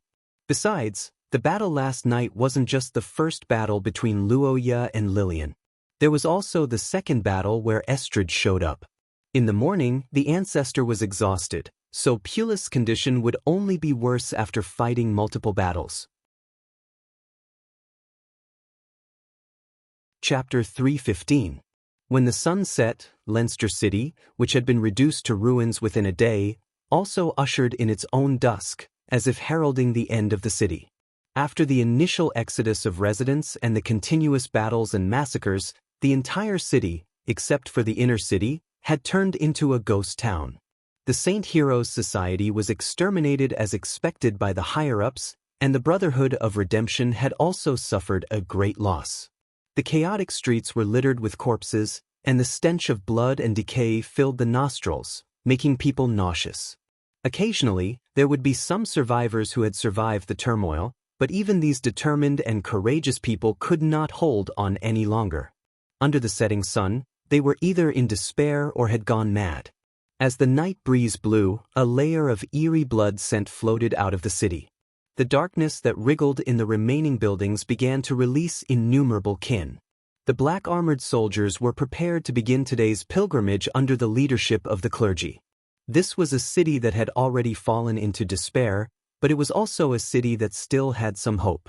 On top of the walls of the inner city, countless warriors and students looked at the swaying darkness in the shadows with pale faces. However, even if their bodies were trembling, they did not flee. That was because in the academy behind them, a small number of teachers were organizing refugees under the lead of the elves into the misty forest to seek refuge. Many of the residents who ran into the forest were their relatives. Pregnant women and children who were still ignorant of the world were all behind them. When the waves of destruction swept over, as the elite warriors of this era, compared to running away in panic, they wanted to leave behind a blurry back view that they were holding on to something for the future generations rather than running away in panic. Protection and sacrifice, despair and hope, this was the theme of this era. When this theme played in their ears, the warriors might still not be able to face death with equanimity, but even if they were trembling with fear, they would never lack the courage to look it in the eye. Because there were too many things that needed to be defended with their lives. Under the dusk, Antonio looked at the palace where Estrella was. Various emotions flashed across his eyes. The feelings that had existed since he was a teenager surged in his heart after many years of precipitation, and finally turned into a fearless chuckle. Pulleys was still wearing his black robe. His skinny body seemed to be hidden in the darkness. But compared to yesterday, the Cursemancer King, who was walking among the monsters, didn't look good today. The strange green light illuminated half of his face. His green pupils were hidden in his eye sockets. His expression was no longer as gentle as it used to be. Only coldness remained. Looking at Pulleys now, even the most ignorant people had already known his choice.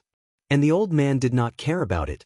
After all, for him, everyone in the city would turn into unspeakable corpses in the future. It did not matter if he knew the truth in advance. The pale green light flickered in the wind. Following the light was a hazy mist. As the burning light flickered, more and more figures emerged from the mist. It was as if the black-armored soldiers from the other side had walked out of the mist silently. Sensing the presence of the oil lamp, the scattered soldiers and clergy in the city seemed to have found the direction and began to gather. Looking down from the city wall, there was already a wriggling darkness around Pulleys. Faint whispers came with the wind, and the warriors on the city wall frowned. Amidst the blasphemous chanting, the old man in the black robe gently raised the oil lamp and beat the war drum. There were no flags fluttering, no horns sounding. The dark sea rushed towards the inner city under the guidance of the light. Hundreds and thousands of warriors on the city wall responded. Ready, fire! Amidst the shouts, under the last rays of the sunset, the defenders drew their bows and knocked their arrows in unison. A cloud-like rain of arrows enveloped the enemy. There was almost no suspense in the outcome. Amidst the rain of arrows, a large number of monsters fell like wheat being cut down. The arrows shot by the extraordinaires easily penetrated the armor of the black-armored soldiers and pierced through their hearts. With the remaining force, they fell to the ground and kicked up a cloud of dust. The defense of the black clergy was even weaker. Their heads directly exploded under the attack of the small missiles like arrows. Blood and flesh splattered everywhere. The first round of attacks by the defenders had achieved significant results. That was no doubt inspiring. At the same time, it also exposed the biggest weakness of the monsters, which was the lack of long-range attacks. Other than the black-robed clergy who could shoot out chaos curses, most of the ordinary black-armored soldiers did not have any long-range attacks. Having fallen into madness and lost their intelligence, they naturally did not have any tactics to speak of. The defenders returned fire with their bows and arrows. The students of the academy cast long-range curses together. Amidst the fluctuation of the curses, the sky seemed to be boiling. Rolling magma fell from the sky, and the rain of fire sprayed over the vast area outside the barrier. Any monster that came into contact with the fire would be turned into a blazing ball of fire. However, even with such a large scale of damage, it was still a little powerless in the face of the endless number of soldiers. Thousands of black-armored soldiers fell under the arrows. The tenacious individuals struggled in the blazing fire. However, the monsters behind them continued to surge forward calmly. As time passed, the inventory of arrows was constantly depleted. The faces of the students who cast the curses also turned pale. The heavy breathing on the city wall was getting louder and louder. However, the disgusting murmurs were getting closer and louder. However, in the face of such an unfavorable situation, the exhausted warriors did not despair. Instead, they looked at their commander in anticipation. Under everyone's gaze, Antonio's body did not move at all. It was only when the blasphemous whispers began to become unbearable that the young man calmly gave his order. The structure of the monster's armor was clearly visible to the eyes. Activate cross-blade light. Cover the area vertically. Fire the flare. Flare. Amidst the shouts of the soldiers, the curse-powered flare on the city wall rose into the sky one after another. For a moment, the city of Leinster was as bright as day. Along with the order to activate, the sound of the defense machinery operating rumbled. The magic elements inside the colorful stones that looked like decorations began to rapidly activate. Under the stimulation of the curses, the colorful killing lights flickered in the stones and gradually turned into a shining cross. Fire. Amidst the shouting of the order, hundreds of cross lights erupted at the same time. The vibration of the volley forced the soldiers on the city wall to support each other. The light of destruction began to spread out from the bottom of the city wall. The torrent of magic elements plowed the ground like a knife and quickly spread out into the distance. The dazzling torrent then rushed into the Black Sea. Countless monsters were cut in half before they could even react. The foul smell of blood continued to explode and spread, and the vast battlefield was filled with crimson marks that looked like the claw marks of a giant beast. Under the power of the fortress curse vessel, Crossblade Aura, the outside of St. Freya Academy was almost raised by a layer. The scene of corpses everywhere was probably unsightly in normal times, but now it was a blessing for all human warriors. After a long time of forbearance, the warriors who used the curse vessel to inflict a lot of damage to the enemy raised their swords and cheered. The students also showed excited smiles, but Antonio's cheeks looked grim under the light of the fire. From the beginning of the battle, he knew that the outcome of this war did not depend on these black monsters. The young man's gaze was not only on the battlefield, but also on the old man holding an oil lamp in the distance. The battlefield now seemed fierce, but before Priest made his move, it was no different from before the battle began. Chapter 3:16. In the war, the people's will of unity was naturally commendable. Their determination to risk their lives was equally moving, but everyone had to admit one thing. Some objective existences were difficult to contend with or change by people's subjective will, such as the gap in strength. Boom! Violent thunder exploded in Leinster City for the umpteenth time. The torrent of curse power continued to wash forward like water as if it would never end. The old man with the lantern stood still, but the soldiers and students on the city wall had to retreat in a panic. Antonio, who was at the front of the crowd, looked exhausted. Sensing that the intensity of the white thunderbolts had not changed at all, as if there was no end to them, the young man understood the black-robed old man's intention. Priest was conserving his strength. Facing Antonio, he did not burst out like last night. Instead, he had been maintaining the level of a full-force attack of Source Rank Level 2, constantly attacking. But even so, Antonio was overwhelmed after a long confrontation. After everyone on the city wall evacuated, the solidified space shield finally dissipated.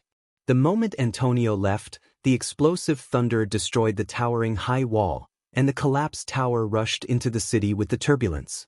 The people's resistance did not stop the steps of the Lord of Curses after all. In the chaotic whispers, the Redemption Legion gathered here began to march toward the broken city gate. They crossed the gap in the city wall to pursue the retreating soldiers and students. Bursts of strange voices came, but the crazy murmurs were offset by the special effect of the dream enchantment. In Estrid's enchantment, people barely gained the ability to resist the murmurs, but even so, they could only fight in close combat for a short time. The retreating soldiers retreated to the second city wall and organized resistance again, but the effect was very limited. Without the strong fortifications and the powerful curse vessel system, the defenders were no longer able to resist the black-armored soldiers that swarmed in. The city walls fell one after another. At midnight, the monsters from hell finally broke through the last barrier and rushed into the college. Behind the innumerable monsters, Priest returned to the academy that was nominally under his charge with an oil lamp in hand. There was a smile on his aged face, and his pace was steady, neither fast nor slow, just like a returning king or a general returning victorious. The moment Priest entered the dream enchantment, a familiar feeling suddenly surged in his heart.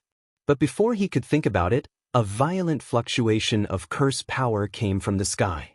In the hall where Estrid was, colorful rainbows soared into the sky. Countless dream elves glowed. The colorful aurora lit up the sky and then shone toward the intruders. The old man under the aurora remained unmoved. He cut open his finger and used his bloodline ability. The miracle tree and the grassland glowing appeared again. The Lord of Curses, who was also protected by the elves, was unscathed by Estrid's killer move. Boring trick. Priest looked at the end of the aurora in the distance and curled up the corner of his mouth.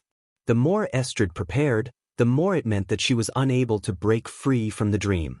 Although the combined attack of the elves was powerful, it was far from being able to hurt him. The 100-year wait was finally coming to an end. The Lord of Curses stepped forward again. The ghostly green lamp was surrounded by white fog. The old man who walked out of the fog was like the Grim Reaper, bringing destruction to everyone with him. But the moment he stepped into the nighttime college that was only left with a few lights, Priest's movement paused. A feeling of stagnation and pressure on the heart suddenly appeared in the old man's body. It was the instinctive sense of danger of the Lord of Curses who had experienced countless battles over the years. Its appearance could only mean one thing, and that was the arrival of a crisis. Priest's pupils shrunk in an instant. The next moment, the old man, who seemed to have sensed something, turned his head abruptly.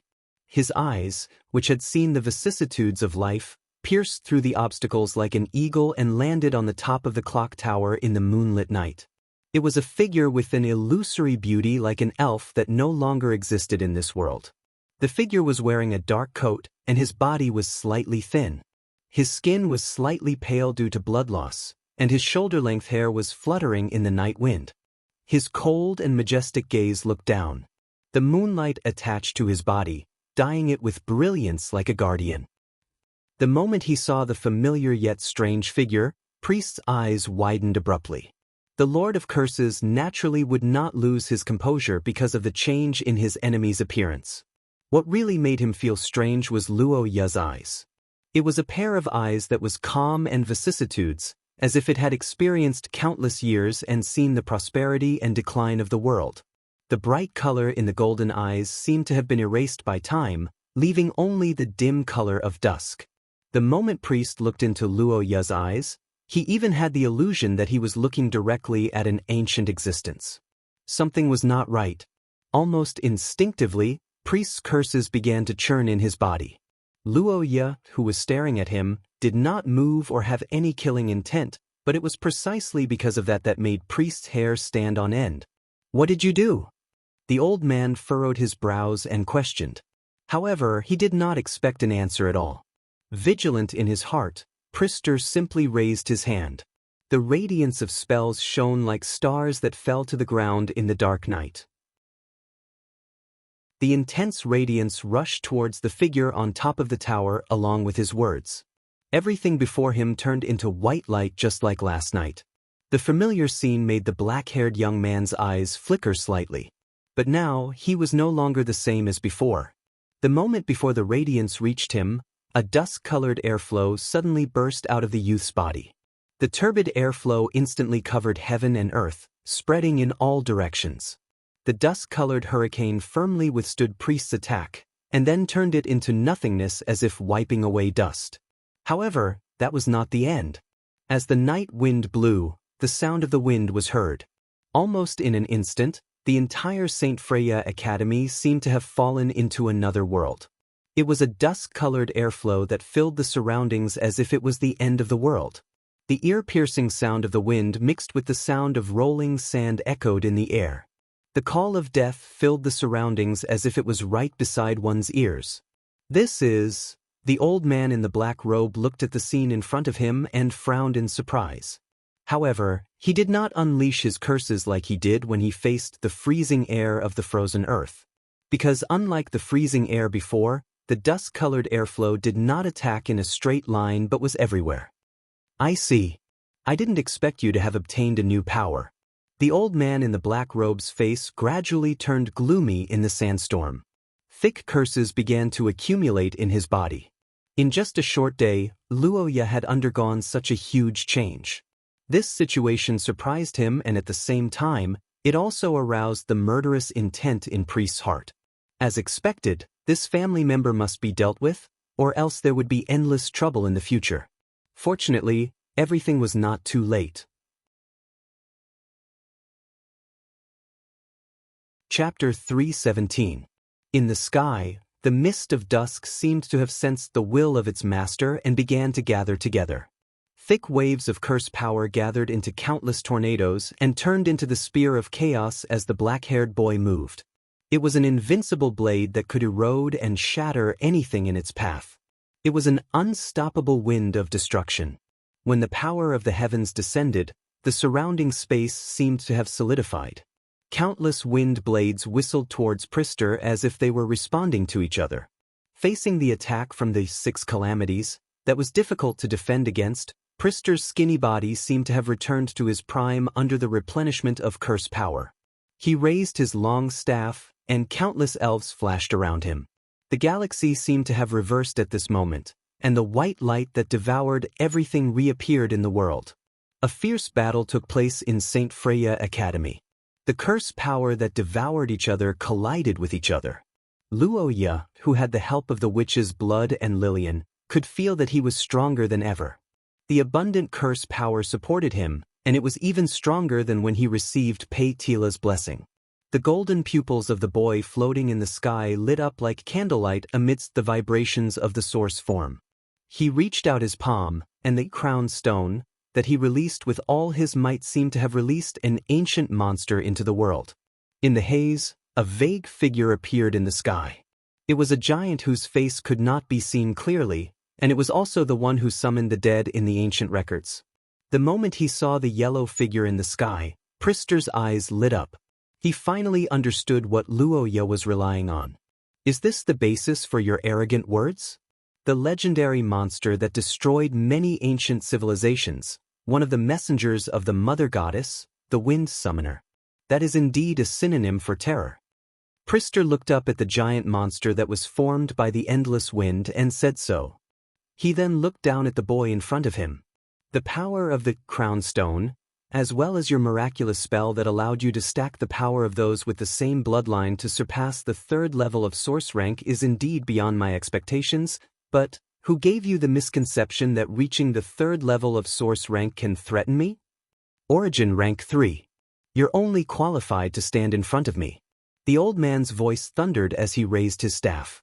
White radiance burst forth, dispersing the innumerable wind blades before they could reach him. The wind spears that converged into tornadoes in the sky also crumbled. Plist, displaying his full destructive power, stared straight at the blurry silhouette in the sky with shining eyes, fearless like a king. That's right. Even if he had fallen and lost his glory, Priest's power as the king of the human race still hadn't changed at all. They were the wealth that the old man had accumulated over countless years, the experience he had accumulated through countless life and death battles. These were things that others couldn't take away no matter what method they used. No matter how similar it is, this isn't the monster's real body. Although I don't know how you managed to block my attack with this turbid wind, it's meaningless if you can't hurt me. The black-robed old man looked at Luoya and shook his head, as if he had already seen the outcome of this battle of attrition. However, the youth with long black hair fluttering in the wind didn't seem to care. Unable to cause any damage? Was that really the case? Haven't you noticed, Priestley? What? My wind didn't block your attack. It faded away because it should have faded away. The black-haired youth calmly told the truth. The King of Curses furrowed his brows visibly as if he had caught onto some important information. Luo Yi didn't mind the old man's reaction. He extended his hand and a swirling airflow condensed in his palm. Gazing at the airflow that carried the howling of the wind, the black-haired youth spoke calmly. Priestley, you said that I'm arrogant, but aren't you the same? Since ancient times, how many civilizations have collapsed in front of the wind summoners? Countless mythical creatures with supernatural powers far superior to humans couldn't escape their misfortune. You are indeed powerful, but why do you think you're an exception? The continuous questioning echoed in the old man's ears. But before Priestley could speak, an unprecedented weakness suddenly appeared in his body. Clang. As the lantern fell to the ground, the King of Curses widened his eyes due to his blurred vision. He looked at his arm in disbelief and realized that his well-maintained arms were now covered in wrinkles and withered like tree bark. This is... In front of the wind summoners, everything is equal because what they blow away is time. The black-haired youth calmly revealed the answer. On the opposite side, the old man's expression changed drastically. He finally understood why the curses couldn't reach Luo Yi. Under the erosion of time, even a powerful attack that could destroy the 10 cities would vanish due to the overflow of magic elements. This was an unchangeable law. Priestley, you've lost. You've lost to our race. Looking down at the old man who was rapidly weakening on the ground, Luo Yi calmly said those words without any doubt. However, those words of victory froze the King of Curses' body and aroused his endless rage. I've lost? Heh, heh heh, you're the first one who dares to say that in front of me. I see. So this is the 6 calamities? It's indeed an almost unstoppable power. But I've said it before. Any level 3 source rank skill is not unbreakable in front of me. You're not a real wind summoner. There is a limit to this dust-colored space after all. It's within this dream enchantment, right? Then we just have to destroy this enchantment. The King of Curses, whose body was rapidly aging, roared. At this critical moment, his countless experiences of surviving from the jaws of death allowed him to quickly make a decision. An unimaginably large amount of curse power erupted from his body without reservation, followed by a violent tremor. Chapter 318. In the shattered sky, a blinding rainbow light erupted. Pulist swung his staff to block it, but it was too late. The moment the white radiance collided with the aurora, a massive shockwave swept across the ground. The King of Curses, who was already old and weak, and after experiencing the aging of the twilight wind, blood trickled down from the corner of his mouth for the first time. But even so, he still managed to stand firm on his feet. The black-robed old man lifted his head and looked at the shattered sky and the black-haired young man. He finally understood why he felt a strange presence when he stepped into the enchantment. But after a moment, the old man shook his head at Luo Yi. I see. You're using the aging wind to force me to break the enchantment? Hee, it's indeed a perfect plan. I have no other choice. But, kid, do you think you've succeeded? Plius' eyes, which had regained their brilliance, stared at the dream rift that was gradually recovering. His laughter was mixed with anger as he hissed. No, she can't return from the dream at this level. I'm afraid that strike just now is her limit. But it's useless. She can't kill me. The King of Curses roared as he tapped his staff on the ground. Instantly, 3 shadows appeared beside his feet. Then his body glowed once again, dispersing the twilight wind that surrounded him. This is an ancient curse passed down from the ancient Shadow Kingdom. Other than the ability of the Wind Summoner, there is no other way to kill me without triggering it. I still have 3 chances, and I'm afraid your price is about to come. That's true. The black-haired young man, whose spell power was almost exhausted in the fierce battle, nodded. But there wasn't any despair on his face that the old man wanted to see. Luo Ye gazed at Pulist and repeated his words with a smile. There's still one more person in our race. The moment Luo Ye's voice fell, the black-haired young lady suddenly appeared beside the young man. Lillian, who rushed over from afar, gazed at the old man before her and extended her hand to the young man. Their interlocked hands acted as a bridge. In just a few moments, an intense resonance appeared between them. At the same time, a drop of blood wrapped in a rainbow radiance appeared before Lillian. The young lady opened her mouth and swallowed it without hesitation. That was the ancestor's blood that Estrid sent through the dream under the path opened by a terrifying enemy.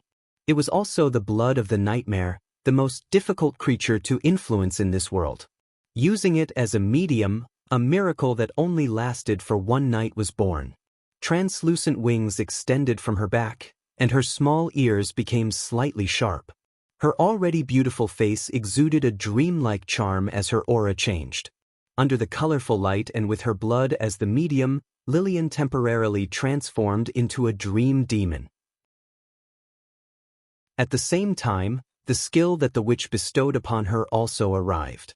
Altatia's call. When the light of the skill came into contact with Lillian, the black and red runes of the curse spread out like lightning. After thousands of years, the wielder of the crown finally arrived and sent an invitation letter to the witch's palace. It's time for you to take the stage, Your Majesty. Under the rolling dark clouds that covered the sky, the young man with glittering golden eyes invited Lillian softly. In the next moment, a black mist of curse power quickly enveloped Lillian. When it spread out again, the black-haired princess had transformed into the white-haired queen of the witches. After countless years, Altatia returned to the world. She showed a moving smile to the young man who was holding her hand. Lord Hero, you're really cunning. You're holding my hand so tightly. I can't bear to do it even if I don't want to. Amidst a pleasant chuckle, the white-haired witch floating in the air had a flash in her scarlet eyes. In the next moment, the world froze and began to roll back. Under Priest's eruption, the shattered ground began to restore to its original state. The collapsed buildings were rebuilt. The wind, sand, and dust completely vanished. At this moment, the world was like Altatia's toy. When she landed on the ground, everything that greeted her had to be solemn and gorgeous. Witnessing this incomprehensible miracle, the black-robed old man widened his eyes in disbelief. The moment Altatia appeared, Priest experienced a feeling again after hundreds of years. Witches. That was a race born from Shia's shadow in the legends. They were extremely dangerous and incomprehensible. Their existence was a punisher feared by all things in the world. They were also the most difficult ancient existence to come into contact with and understand. The sacred divine tree. Sensing the unimaginable danger, Priest immediately understood the current situation. The pressuring death omen made him decisively choose to strike first. As he shouted, blood gushed out of the old man's orifices. He paid a huge price to turn it into power as he fully activated the absolute defense brought by his bloodline. The sacred giant tree was uprooted from the ground in an instant. The glowing elves resonated together. An altar rose where Priest was. The shadows of the gods that had been resting in the sacred tree since ancient times awakened one by one to provide him with protection. Under the divine light, the old king of curses pointed his staff forward. Under the pressure of fear, he launched the craziest attack he had ever launched in his life. With boiling blood as the foundation, white bones as the embellishment, and the branch of the holy tree as the blade, the king's sword that can kill gods was born. Looking at the brilliant and flawless holy sword under the divine light, the withered old man who had lost an arm had an excited flush on his face. This was a miracle that Priest surpassed himself in a moment of crisis. He used the body of the king of the human race as a medium and combined it with the sacred divine tree. When it was completed, the shadows of the 12 ancient gods on the altar blessed him, and the sacred sword shone with endless brilliance. He could win. Chapter 319. Under the night sky, thick smoke billowed out of the burnt paradise. The grasslands and divine trees were ablaze, The elves were fleeing in all directions, and the shadows of the gods were dissipating in the steaming heat. The black-robed old man's body could no longer be seen, and only sporadic screams could be heard echoing in the night sky. The towering divine tree had turned into a gigantic torch, its flame illuminating the land and sky. The retreating soldiers and students in the distance stared blankly at the burning miracle, while the monsters in the city also wandered away in fear of the presence of the divine flame. Looking at the first flames of karmic retribution, the black-haired young man was speechless. He knew that everything was over. The powerful human king who had committed numerous crimes had disappeared in the flames of the fallen gods. Even if there was an ancient spell that could resurrect him, it was useless. Under the flames that would never be extinguished until they were burned, resurrection would only prolong the pain. It was the grave of a fallen king, and also the end of an era. Priest's ending was lamentable, but what made Luo Ye ponder the most was the moment when he faced the immense pressure of Altacia and went beyond the limits of self-forging the divine sword. At that time, Priest who had triggered the ancient gods on the altar temporarily regained his youth, which meant that his bloodline abilities seemed to have a greater possibility other than allowing him to live longer. It was not impossible for a withered tree to be rejuvenated, but he who cherished his life and feared death probably did not face death again after reaching Source Tier 1. Priest who enjoyed peace, hated aging to the point that he did not hesitate to fall and betray the entire human race, probably did not expect that the thing he gave up everything to pursue was actually in his body. It was just that without the struggle under extreme pressure, he did not have the final possibility to unlock his bloodline. If Priest had been on the front lines and sacrificed himself for the sake of the survival of humanity, he would probably have become another hero's story now. However, the wise old man did not learn some simple things: responsibility and obligation, dedication and sacrifice. These were words that had no fate with Priest, and also destined his ending. The black-haired young man sighed inwardly as he stared at the flames of karmic retribution. However, the white-haired witch beside him was frowning unhappily. For Altacia, who had not returned to the world for a long time, her opponent had died a little too quickly. If you weren't in such a hurry to attack me, you could have played a little longer. Most of the disobedient are really stupid. The Witch Queen sighed in boredom. Even if Luo Ye was close to death, this fierce battle was nothing more than a game in Altacia's eyes. From the moment she appeared, the outcome was already decided. However, it's really wonderful. Is this the bloodline of the Akate family? Altacia lowered her head and looked at her own hands. Then, she gently clenched her fists and experienced the wonderful feeling that was completely different from her own body. The witch narrowed her eyes in enjoyment. What a rare experience. However, because the origin substance is different, it should be quite different from Sir Hiro's orthodox method. Unfortunately, I can only experience it for one night. The white-haired witch stroked her cheek as she spoke. Upon hearing this, Luo Ye turned his head to look at Altacia. After a long time, he could not help but ask, "Aren't you angry?" The black-haired young man looked at the Witch Queen. Although through a series of schemes, Luo Ye successfully forced Pulis to break Estrella's dream and obtain the blood of the ancestor, and used it as a medium to temporarily turn Lillian into a nightmare, making it impossible for the witch to stay behind. However, due to her promise, Luo Ye was not optimistic about Altacia's personal feelings. After all, strictly speaking, the witch was deceived by him. And this deception did not start from this battle, but even earlier, when Luo Ye saw her for the last time.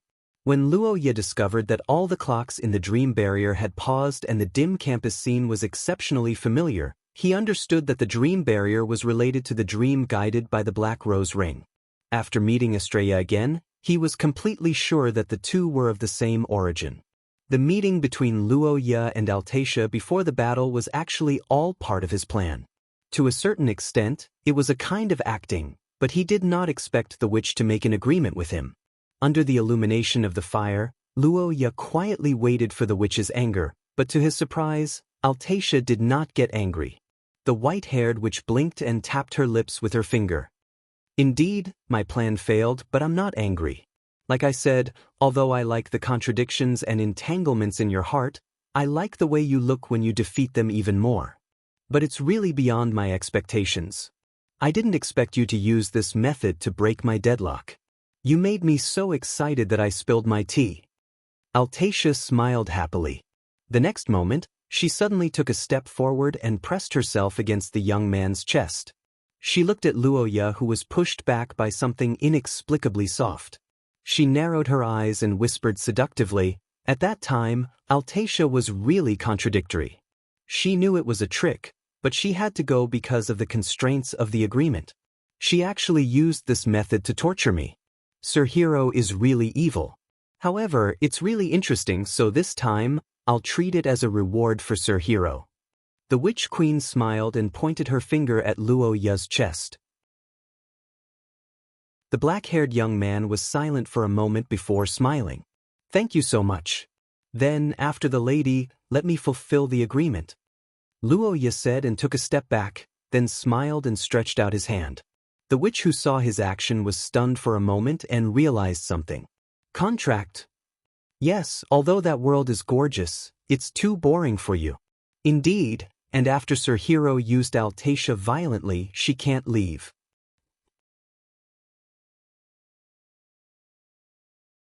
Chapter 320. Under the radiance of the morning sun, Estrid heaved a sigh of relief as she gazed at the fallen tree that had turned into ashes. On the other hand, Lillian widened her eyes and blushed. Pregnant? Wife? Ancestor, what are you talking about? Of course, it's between you two. It's fine. You don't have to be shy. I know. Between us. Sigh, Lillian, you have to understand. We didn't have this plan when he came to find you. Luoya's situation was really dangerous at that time, and the Akot family might really have no descendants. But don't worry. Although he did it as a precaution, he definitely has feelings for you. I can see that. The black-haired woman revealed an "I understand" expression and didn't mention that she was the one who instigated it. The intelligent young lady gradually guessed the truth from Estrid's words. Wait, could it be that when Luoya came to visit me, he wanted to? Lillian, who thought of something, looked at the young man who was talking to Antonio in disbelief. Her brain began to heat up rapidly. Estrid smiled, held Lillian's hand, and comforted her under the young lady's dazed gaze. You two will reach this step sooner or later. It's just that this matter sped things up a little. It's nothing. No, I'm just a brother and sister. Didn't you guys kiss so passionately just now? Estrid's rhetorical question turned into an arrow that shot straight into Lillian's heart. The young lady's cheeks blushed and her lips trembled, but she couldn't utter a word. The woman with rainbow-colored eyes revealed a smile of an elder. Isn't it great? After all, you two are only related by blood. Although it's a fated connection, it's incomprehensible for people who haven't experienced this feeling. Only after marriage will they treat you two as a family. Huh? Lillian, whose brain was burning with shame, regained her senses after hearing Estrid's words. She looked at the ancestor beside her and suddenly fell into deep thought. Indeed, blood relatives were probably just an incomprehensible coincidence in the eyes of outsiders. In other words, I must form an intimate relationship with Luoya that outsiders can understand. But marriage? What if we don't get married? Not getting married? What are you talking about? Looking at Lillian, who seemed to be troubled by something, Estrid blinked and couldn't help but frown. If you don't get married, what about the child? No, that's why there are no children. Even without the child, do you think your relationship can last long if you don't get married? The black-haired girl widened her purple eyes upon hearing Estrid's words. The woman with rainbow eyes held her forehead helplessly.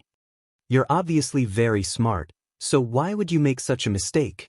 If that kid really marries someone else, what will you do? Of course I am.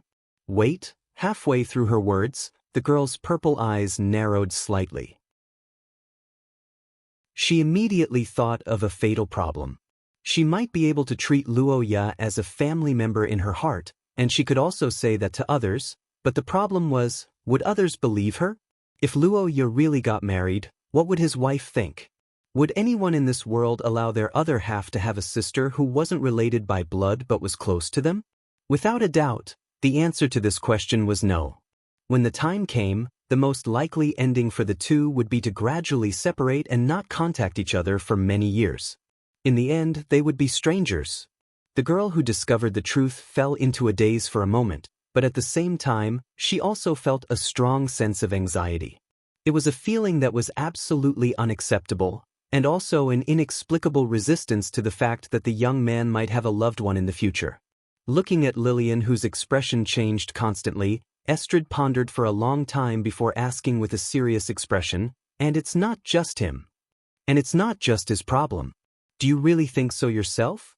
What? Is the feeling in your heart really just the kinship of an elder sister? Or are you actually trying to fill up or avoid something, so you forcefully categorize this feeling as kinship?"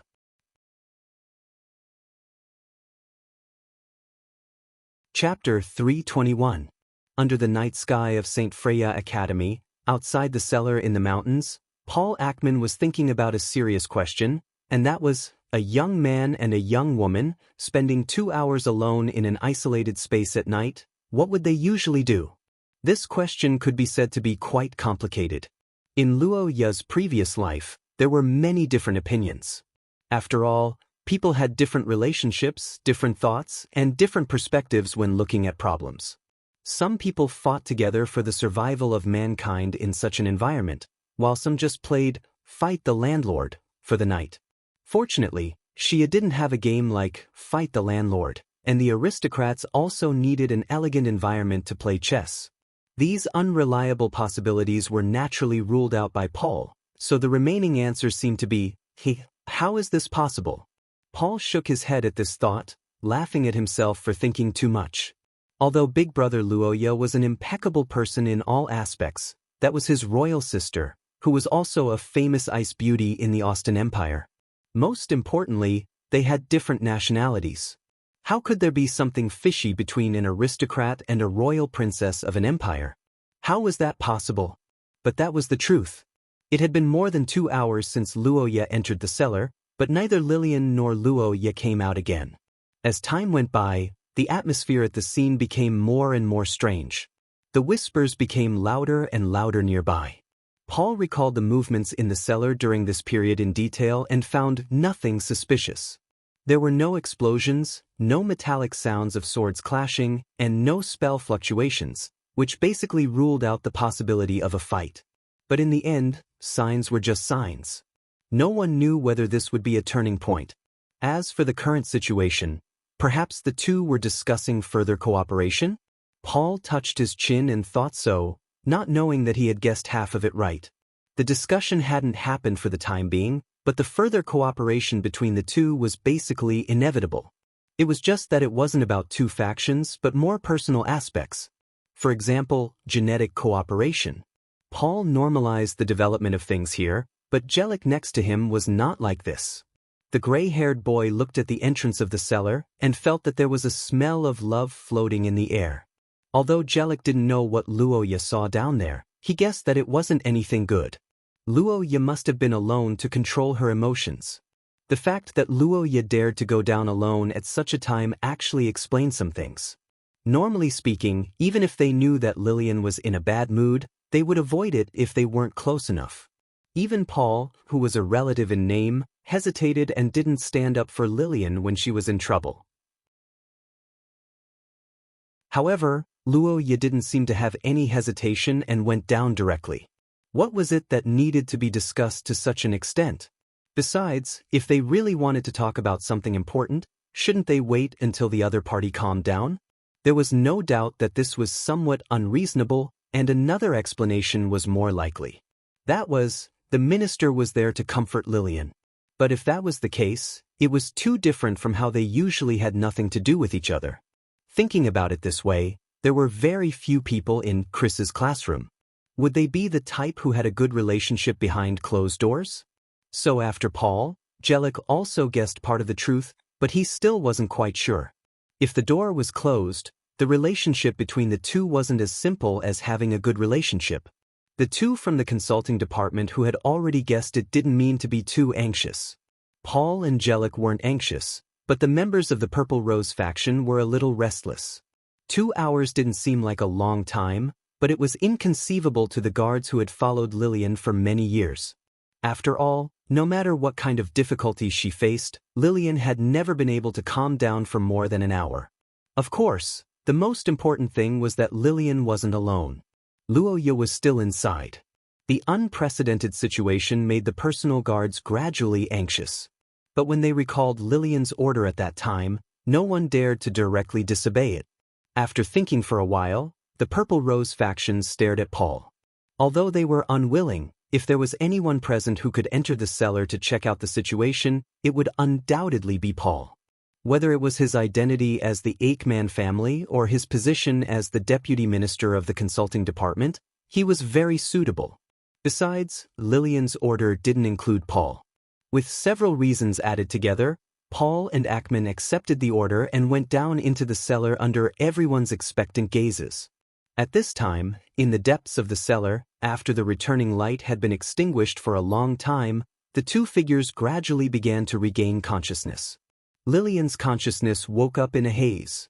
The first thing she felt was the coldness of the ground and the pungent smell of blood. The young lady blinked in a daze. Then, her purple eyes gradually widened. She sat up abruptly and looked to her side. The moment she saw another familiar figure not far away, she heaved a sigh of relief and almost cried tears of joy. They're back. They're really back. The two of them are back together. After experiencing a thrilling adventure on the edge of life and death, the two of them returned in one piece. This ordinary wish was once an extravagant wish in that historical fragment. And the moment it came true, even Lillian couldn't help but feel excited. The young lady struggled to stand up and pounced on the young man beside her. Luoya also seemed to sense the movement nearby and gradually opened her eyes. "Senior, we're back."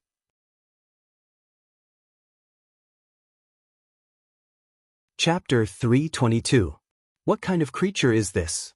Is there such an adorable creature in the world?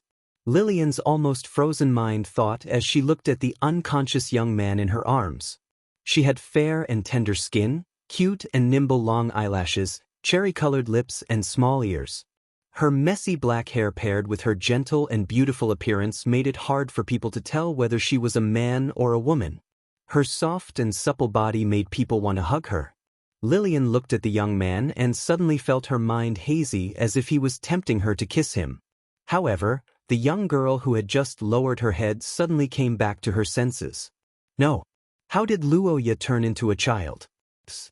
Lillian called out the young man's name as she recalled how abnormal the situation was. She panicked for a moment. Although his appearance had changed greatly and his age did not match, Lillian was certain that the child in her arms was Luoya Akit. This was a fact told to her by her almost imperceptible bloodline. However, even so, Lillian was still unable to accept it. Luoya became smaller? How was this possible? Over the millennia, the extraordinary individuals of Xia had developed thousands of curses. However, no matter if it was the curses themselves or the side effects, very few of them were related to time and space. Lillian had heard that the side effect was aging, but she had never heard of shrinking. It had to be said that the crown stone's situation far exceeded Lillian's imagination. The side effects were also extremely severe. The black-haired young girl hugged the young man and roughly sensed Luoya's condition. The current Luoya had almost no curses on his body. Although the power of his bloodline still existed, it was maintained at an unprecedentedly low activity level. If Lillian's guess was correct, the young man had most likely lost his supernatural powers and returned to his childhood state. It was unknown how long this situation would last. After inspecting the young man's body, Lillian fell silent for a moment. The current situation was undoubtedly severe, but for some reason she felt that it was more than that. When Lillian first saw Luoya's appearance, she was stunned and couldn't help but want to get close to her. At that time, she thought it was the effect of her bloodline. But when she discovered that Luoya's bloodline activity was extremely low, she felt that something was wrong. It seemed that it wasn't just becoming smaller. In a way, becoming smaller was also becoming younger. Was this really a side effect? There seemed to be something even more deadly. With that thought in mind, Lillian reached out her hand to caress the young man's cheek. But the moment her fingers touched the tender skin, a strange feeling appeared in her heart. It was a strange temptation, a desire that seemed to originate from human instincts to get close to the young man. Just by touching him, Lillian felt a subtle change in her body, as if she had gained some inexplicable vitality. The strange feeling caused the black-haired girl to frown and think deeply. After a moment, the princess who thought of something slowly widened her eyes. Wait, could it be that he's leaking time? Lillian finally discovered the truth of the matter. Her purple pupils suddenly shrank, and her face visibly paled within a few seconds. Her lips also began to tremble slightly. Oh no! A strong sense of danger flashed through Lillian's mind, and it rapidly expanded. To put it simply, leaking time was actually sharing time with others. Even though Lillian didn't know if this effect was permanent or temporary, there was one thing that was without a doubt. The ability born from this side effect was a disaster. If there were any abilities in this world that could consign the user to eternal damnation, then the ability to restore one's youth would definitely be at the top of the list. Even in Shiya, where supernatural powers existed, most of the higher-ups and rulers of the races couldn't escape one thing: aging. No matter if it was a proud warrior, a saint who saved the world, a criminal who committed heinous crimes, or a traitor of the race, they were all equal in the face of time. Millions of years had passed, and the dragons that soared in the sky had vanished. The giants that galloped across the land had also vanished without a trace. Even for these mythical creatures with lifespans of tens of thousands of years, time was an existence that they could only shake their heads and sigh. As for humans, as a species with a short lifespan, their desire for longevity was much stronger than those long-lived races. And now, a secret treasure that was perfect and far surpassed any ritual or medicine had appeared. Just by touching it, it could restore one's youth. It was a beautiful young man who had lost all resistance and possessed a strong charm. When these words were put together, it was basically the greatest temptation in the world. The noble women of the Austin Empire would definitely go crazy over this. In the face of such temptation, all friends could become enemies. The Akkad family's bloodline was indeed powerful, but Luoya was far from reaching the end. At least for now, he was still unable to protect himself, especially in this young state. If he was caught by someone with ulterior motives and controlled by medicine or curses during the side effect period, the consequences would be unimaginable. Absolutely not. Absolutely not let anyone know about this. Lillian's face was pale as she trembled and stroked the young man. She forced herself to calm down. The first thing she could be sure of was that she couldn't stay in the academy any longer. There were too many people here who knew Luoya, and information could be leaked at any time. And if Lillian recalled correctly, Luoya had indeed told her that there were more than one evil cult members in the academy.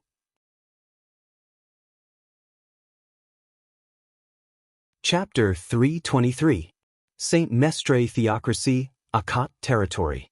Under the light in the study, a silver-haired girl was carefully studying the report in her hand, and next to her hand was a large number of documents that had been processed. It was early summer, and the climate in Akkad Territory was mild, so there was no curse vessel to maintain the temperature in the house. The window of the study was open, and the night wind blew through the gauze curtain, making people feel cool. Under the soft moonlight, Ai Lizzie wore silver-framed glasses on the bridge of her small nose. She looked at the documents in front of her with a calm and elegant face, but her heart was full of emotions. Sure enough, my elder brother is a genius. Looking at the financial report in her hand, Ai Lizzie sighed a little, and her heart was full of admiration for Luoya. It had been more than 2 months since Luoya left Akkad Territory to study at St. Freya College. The only member of the Akkad family in Akkad Territory was his daughter, Ai Lizzie Akkad. After her elder brother left, Ai Lizzie naturally took over Luoya's previous work and continued to lead Akkad Territory on the path set by Luoya. Originally, Luoya was very hesitant about Ai Lizzie's succession. One of the main reasons was that Ai Lizzie was too young and had not yet reached adulthood. Her usual personality was so soft that she might be deceived and wronged as a leader due to her lack of prestige. Another reason was that the girl had never been involved in the family's internal affairs. Although Luoya had always treated AI Lizzie as an irreplaceable family member and was almost infinitely tolerant and spoiled, AI Lizzie was very strict with herself, especially in the internal affairs. She had never been arrogant because she was spoiled. The management of military intelligence was also a task given by Kadia. Therefore, AI Lizzie, who usually did not go out, had limited knowledge of the great development in the territory in recent years. However, because she couldn't easily hand over the family to an outsider, and also because she didn't want to appear useless, when Luoya was hesitating, the girl took the initiative to take on the burden of the family for the first time. Luoya was surprised, but in order to encourage AI Lizzie, he immediately agreed. As a result, AI Lizzie became the de facto leader of Akat. After taking over the position of Luoya, the girl truly experienced her elder brother's talent. Not to mention the other familiar policies, just the financial report in his hand was far beyond AI Lizzie's imagination. During Luoya's tenure, he had formulated many general policies for the Akat territory. He had also reformed the accounting system and invented a new system called the three-column accounting system. Originally, the Akat territory would take 2 months at the end of each year. With this new accounting system, a dozen people could sort out the financial data in half a month, saving a lot of time and manpower. There was no doubt that this was a highly professional and genius invention in the industry. However, when this method was first introduced, it was said that many people were against it. The objectors thought that there were benefits to using this method, but it was likely to cause a large number of financial staff to lose their jobs, which would negatively affect the territory. This concern became a mainstream thought, even to the point that the financial officer had to look for Luoya to discuss it.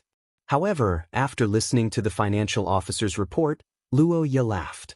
"Don't worry, it won't happen. You will only get busier." This was Luoya's original words at the time. AI Lizzie, who happened to be there, had a deep impression of it. But at the time, she thought, elder brother's confident look is so handsome. Yes, that's right. This was what AI Lizzie thought at the time. During that time, the girl was especially obsessed with her elder brother's appearance when he was working seriously. Whenever she had time, she would find an excuse to accompany him in the office and peek at him. Without a doubt, that was a period of time that made her heart beat wildly. But now, after becoming the helmsman of Akate, AI Lizzie saw the results of this incident that she didn't pay attention to at the time. Luoya's words that no one understood at the time and were only used as comforting words came true. No, it should be said that his words that seemed to be a prediction were completely accurate.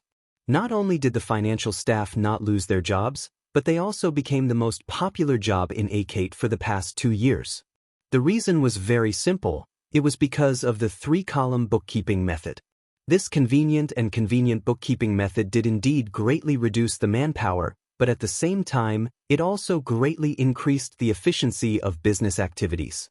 For example, before this, when large caravans transacted in Akate, they had to estimate the cost, calculate the fees, quote, audit, deduct taxes, and many other processes.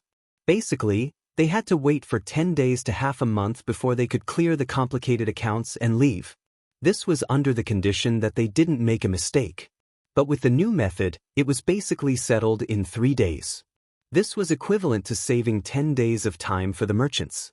For the merchants, time was wealth. Saving 10 days of food and horses was considered small. What was more important was the frequency. If they saved 10 days, they would be able to make one more trip. This was equivalent to a large amount of income.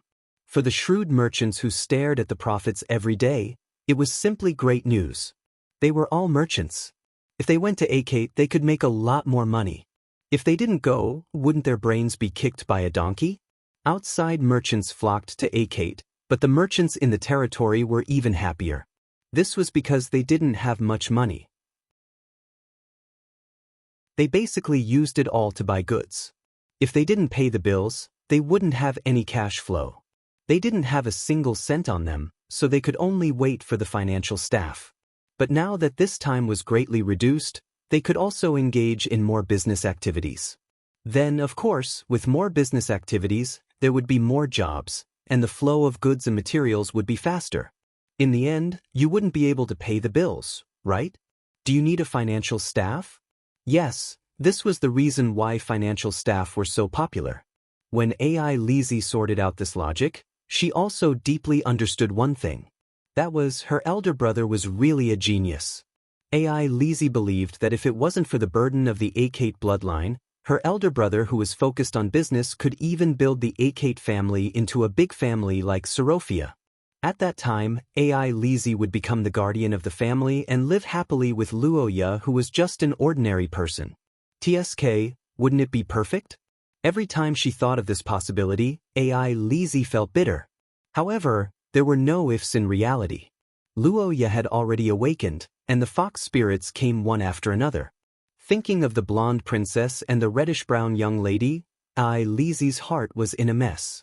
She couldn't look at the documents in her hands anymore. The silver-haired girl looked back at the moonlight and sighed. She knew that she had to relax.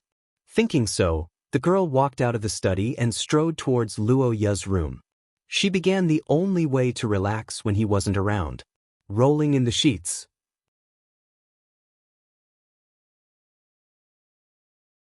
Chapter 324. Oh, it's Big Brother's scent. In the dark room, the silver-haired girl hugged the boy's pillow and took deep breaths with her eyes closed. Then, she began to roll around on Luoya's bed happily. That's right, this was AI Lizzie's biggest and most effective entertainment activity after Luoya left home. There was nothing that couldn't be solved by rolling around on the bed once. If there was, then she would roll around again. Ever since AI Lizzie was about to reach adulthood, especially after AI Lizzie's mistake, Luoya strictly forbade AI Lizzie from climbing into his bed. However, the girl still persisted. After all, AI Lizzie wasn't afraid of being reprimanded at all. As long as she cried, Luoya's heart would immediately soften and he would even coax her. However, as the saying goes, know thyself and know thy enemy. Luoya also understood his own shortcomings, so he changed his strategy. As long as AI Lizzie climbed into his bed once, the boy would stay the night in the office.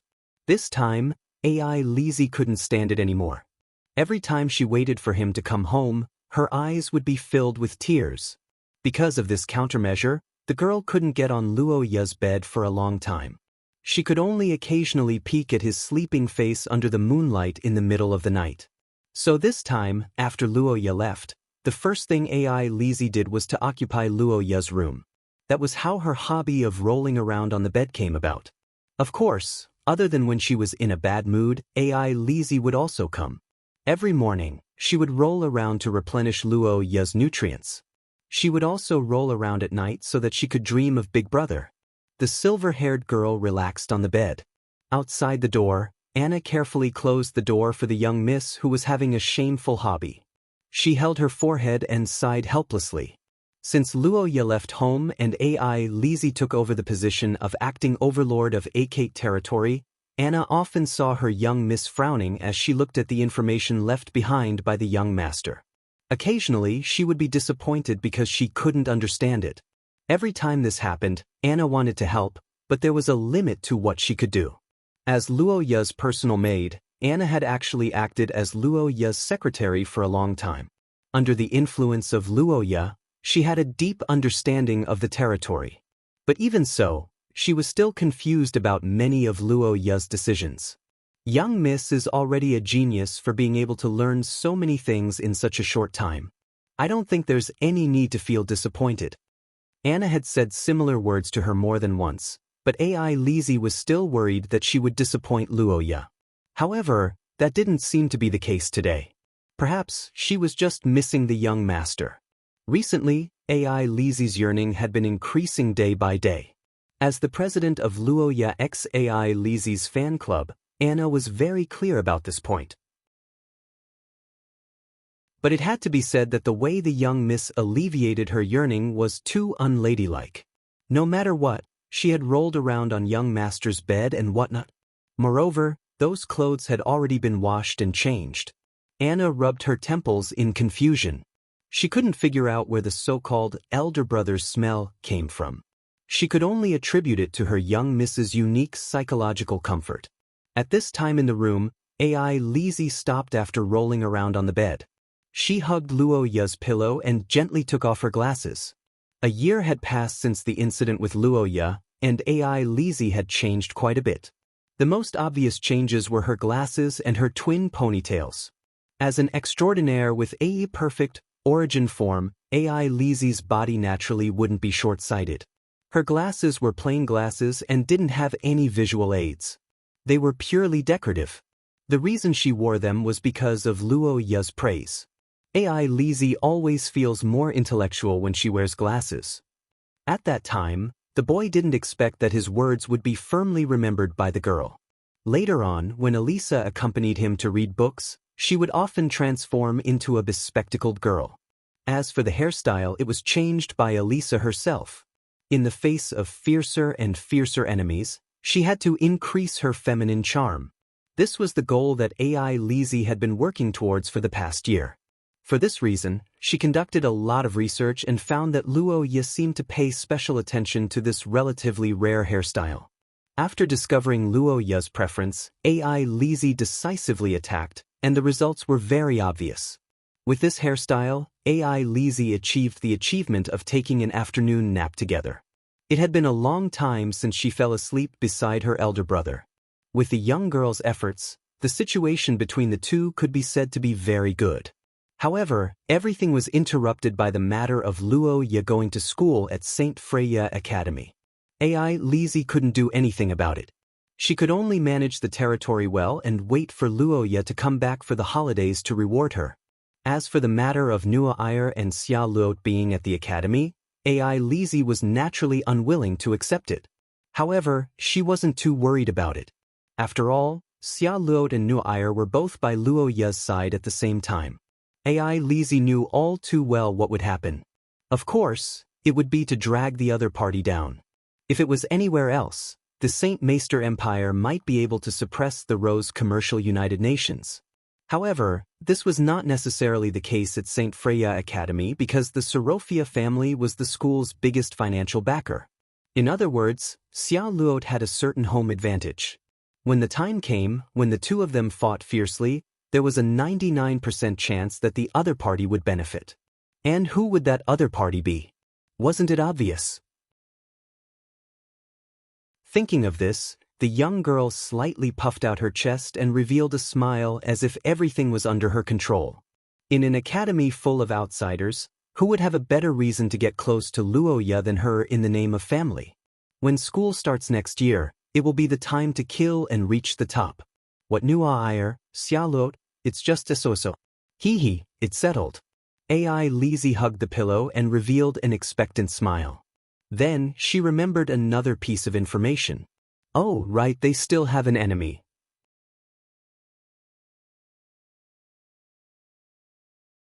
Chapter 325. Thousands of miles away, when the two girls who discovered Luo Ya's situation were performing the same dream in the same world, in the cellar, the black-haired boy was shivering in a dark corner. Paul Aikman, at this time, felt that he had reached the fork in his 16 years of life. Not long ago, Paul, who was entrusted by both the security department and the consulting department to inquire about the news, went down to the cellar. Originally, this trip was not a big deal, but what the boy didn't expect was that he accidentally witnessed something that shouldn't be seen. Due to the nauseating bloody smell in the cellar, Paul began to feel nauseous not long after he went down for the second time. He had to hold his breath and endure the nausea to move forward, so he didn't call out the names of the two people below. But he never expected that when he crossed the bloody cellar to the deepest part of the two people, he would see that scene. Under the faint light in the cellar, Paul did vaguely see his sister, the Austin Empire's Empress, Lillian Aikman, pouncing on someone and taking off their clothes. Hearing the sound of clothes sliding, Paul was dumbfounded. He stuck his body firmly to the wall and didn't dare to move. He didn't expect that his respected big brother Luo Ya and his sister were really doing this kind of thing underground for 2 hours. Aren't you guys too picky about the environment? No matter what, here. Wait. It seems that because of this place, no one else doubts it. So, it's actually dark under the light? The black-haired boy's eyes widened, feeling that he had grasped the truth, But then he felt that his worldview had been greatly impacted. No, this is too exciting. Clandestinely having an affair with dozens of people in 2 departments was indeed a rare opportunity. Did Royal Sister actually like to pursue excitement in her heart? And Big Brother Luoya also. However, before Paul could figure it out, Lillian's voice came faintly. What child, what time, what can't be known, what no destination, and such words were captured by the boy's ears one by one, making Paul's cheeks gradually pale. Wait, something's not right. What are they discussing? Child, time, can't let anyone know, no destination. When these words were put together and combined with their current situation, a phrase naturally appeared in Paul's mind. He seemed to have figured out their current situation. Elope. The 2 of them were planning to elope, and the reason was easy to guess from these few words. Although Paul didn't know how Luoya and Lillian developed their relationship, it was obvious that such an intimate relationship couldn't have been formed in a day or 2. They had probably been in contact with each other in private for more than a month since they entered the school. The 2 should have fallen in love and got married, resulting in Lillian's accidental pregnancy. Now that he thought about it, he found the reason why Sister Royal did not dare to come out. It was because other people vomited because of the smell of blood. They would be fine after coming out, but Sister Royal could not. It was because she was vomiting during pregnancy. At this thought, Paul seemed to have been enlightened instantly. He widened his eyes and felt his mind clear up all of a sudden. The context of the matter was also clear. Pregnancy vomiting was not dependent on the occasion. Once they left this place, Lillian's inexplicable vomiting would definitely attract the attention of the royal physicians. When the time came for a diagnosis, everything would be exposed. This should be the content of their child's words. As for the time, it should be the time of pregnancy. He remembered that the aunties in the village said that symptoms would appear after a month of pregnancy.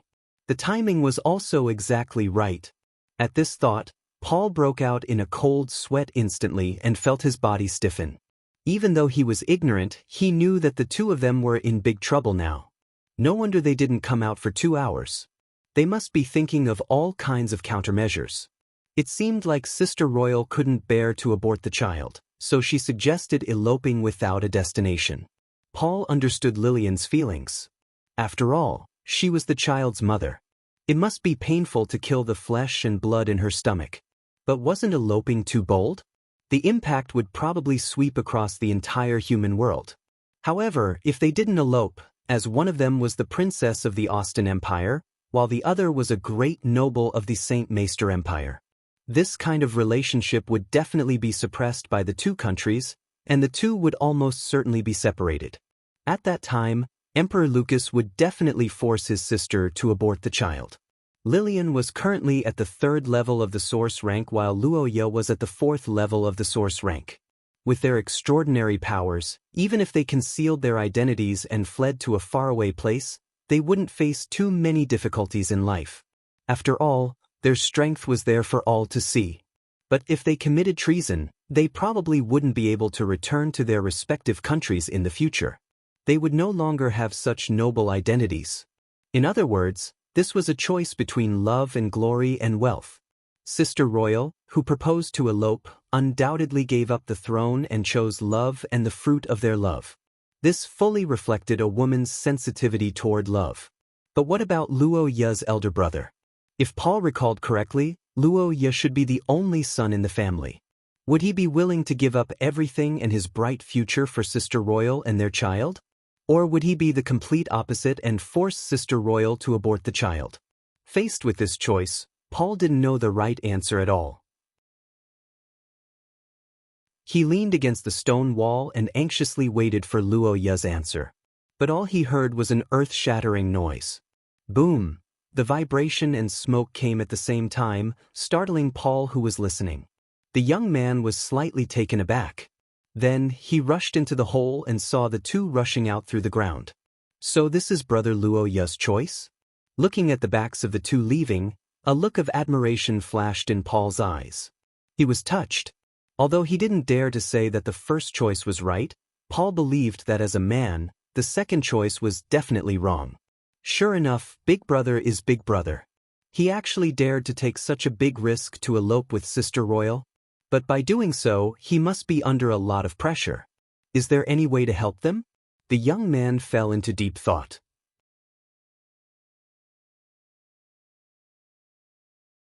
Chapter 326.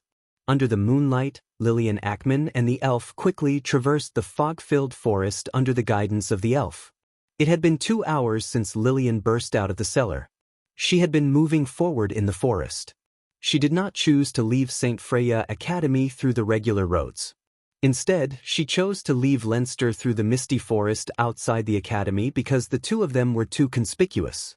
Putting aside Lillian, who would attract attention wherever she went in St. Freya Academy, even Luoya was particularly eye-catching at this time. After all, there were countless teachers in the academy who were older than the students, but there were only a few who were younger. Especially now that Luoya was in such a state. The black-haired girl gently lowered her head and looked at the boy in her arms with the help of the moonlight. At this time, under the hazy moonlight, the sleeping boy's smooth skin seemed to be glowing.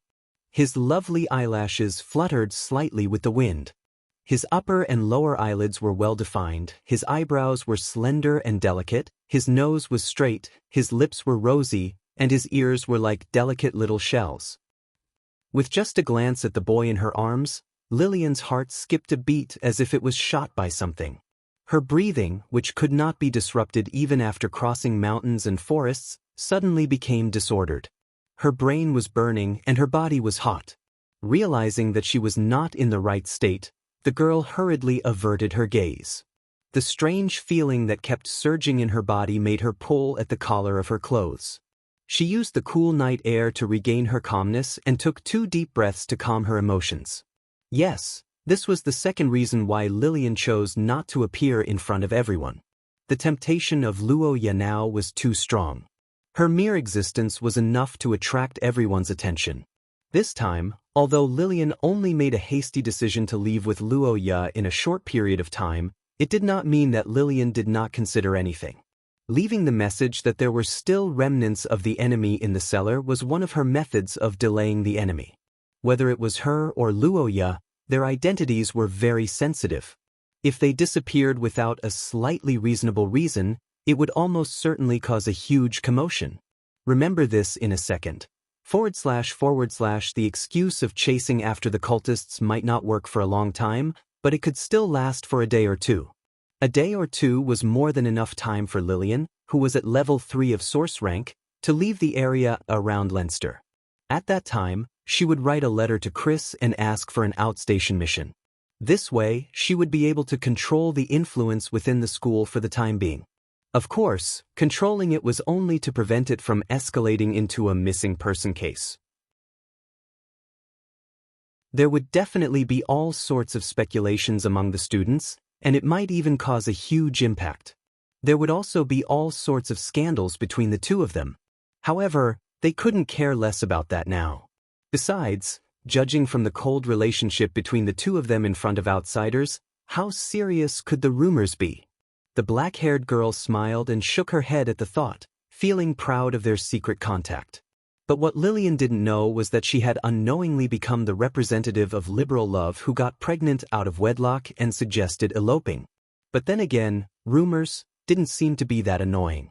The black-haired girl glanced at the boy in her arms, and then immediately looked away, her face slightly red. Lillian, who had a cold personality, never cared about what others thought of her. But this time, the girl had a strange feeling. It wasn't disgust, but more like an inexplicable expectation. What will they think of us? Will they think that we're compatible? Or will they think that there won't be anything between us since we're of different nationalities? Looks like I can't leave tonight. All sorts of strange thoughts mixed with her hot body and other factors made Lillian, who felt her own condition, decide to rest. The girl panted and immediately began to search for a place to rest. In St. Freya Academy's 1,000 years of history, there were quite a number of mountain villas built by the academy and the students who were nobles. Lillian did not spend too much time to find one that was not bad. Based on various guesses, it was probably a summer retreat for some nobles in the mountains in the middle of summer. Seeing this, as the head of the security department, Lillian didn't hesitate at all and decisively requisitioned the house with the best conditions. With a gentle sweep of the curses in front of the door was immediately unlocked with a click. The black-haired girl opened the door and entered the hall. She carried the boy who was wrapped in a ball of clothes upstairs to the bedroom. Walking down the stairs under the moonlight and down the dimly lit corridor, Lillian carried the young man into the room and came to the front of the big, soft bed with gauze curtains. Both the bed and the room were very clean, as if for convenience.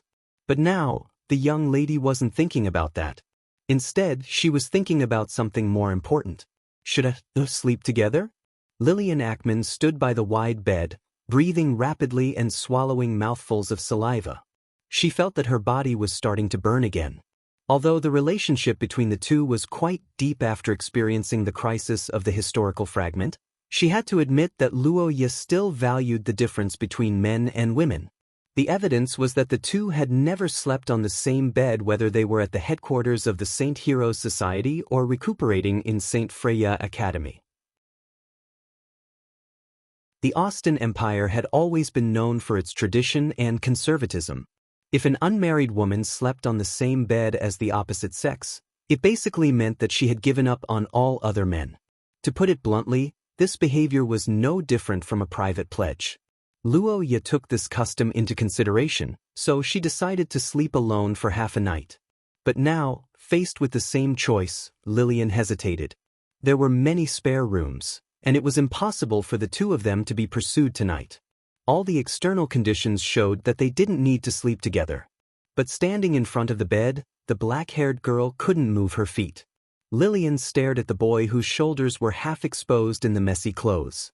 Her purple eyes slid along the slender collarbone to the delicate face above as if she was caressing it. Suddenly, she felt that a bed didn't seem like much. Private pledge? Does that mean I'll take care of and protect this child for a lifetime? She felt a heavy sense of responsibility just by reading it. People who hadn't even confirmed their relationship would definitely stay away from it. But at this time, Lillian's mind was filled with a completely different thought. Is there such a good thing? The girl stared at the lips of the boy on the bed and suddenly recalled the kiss that the witch controlled not long ago. That was a way of kissing that Lillian had never imagined before.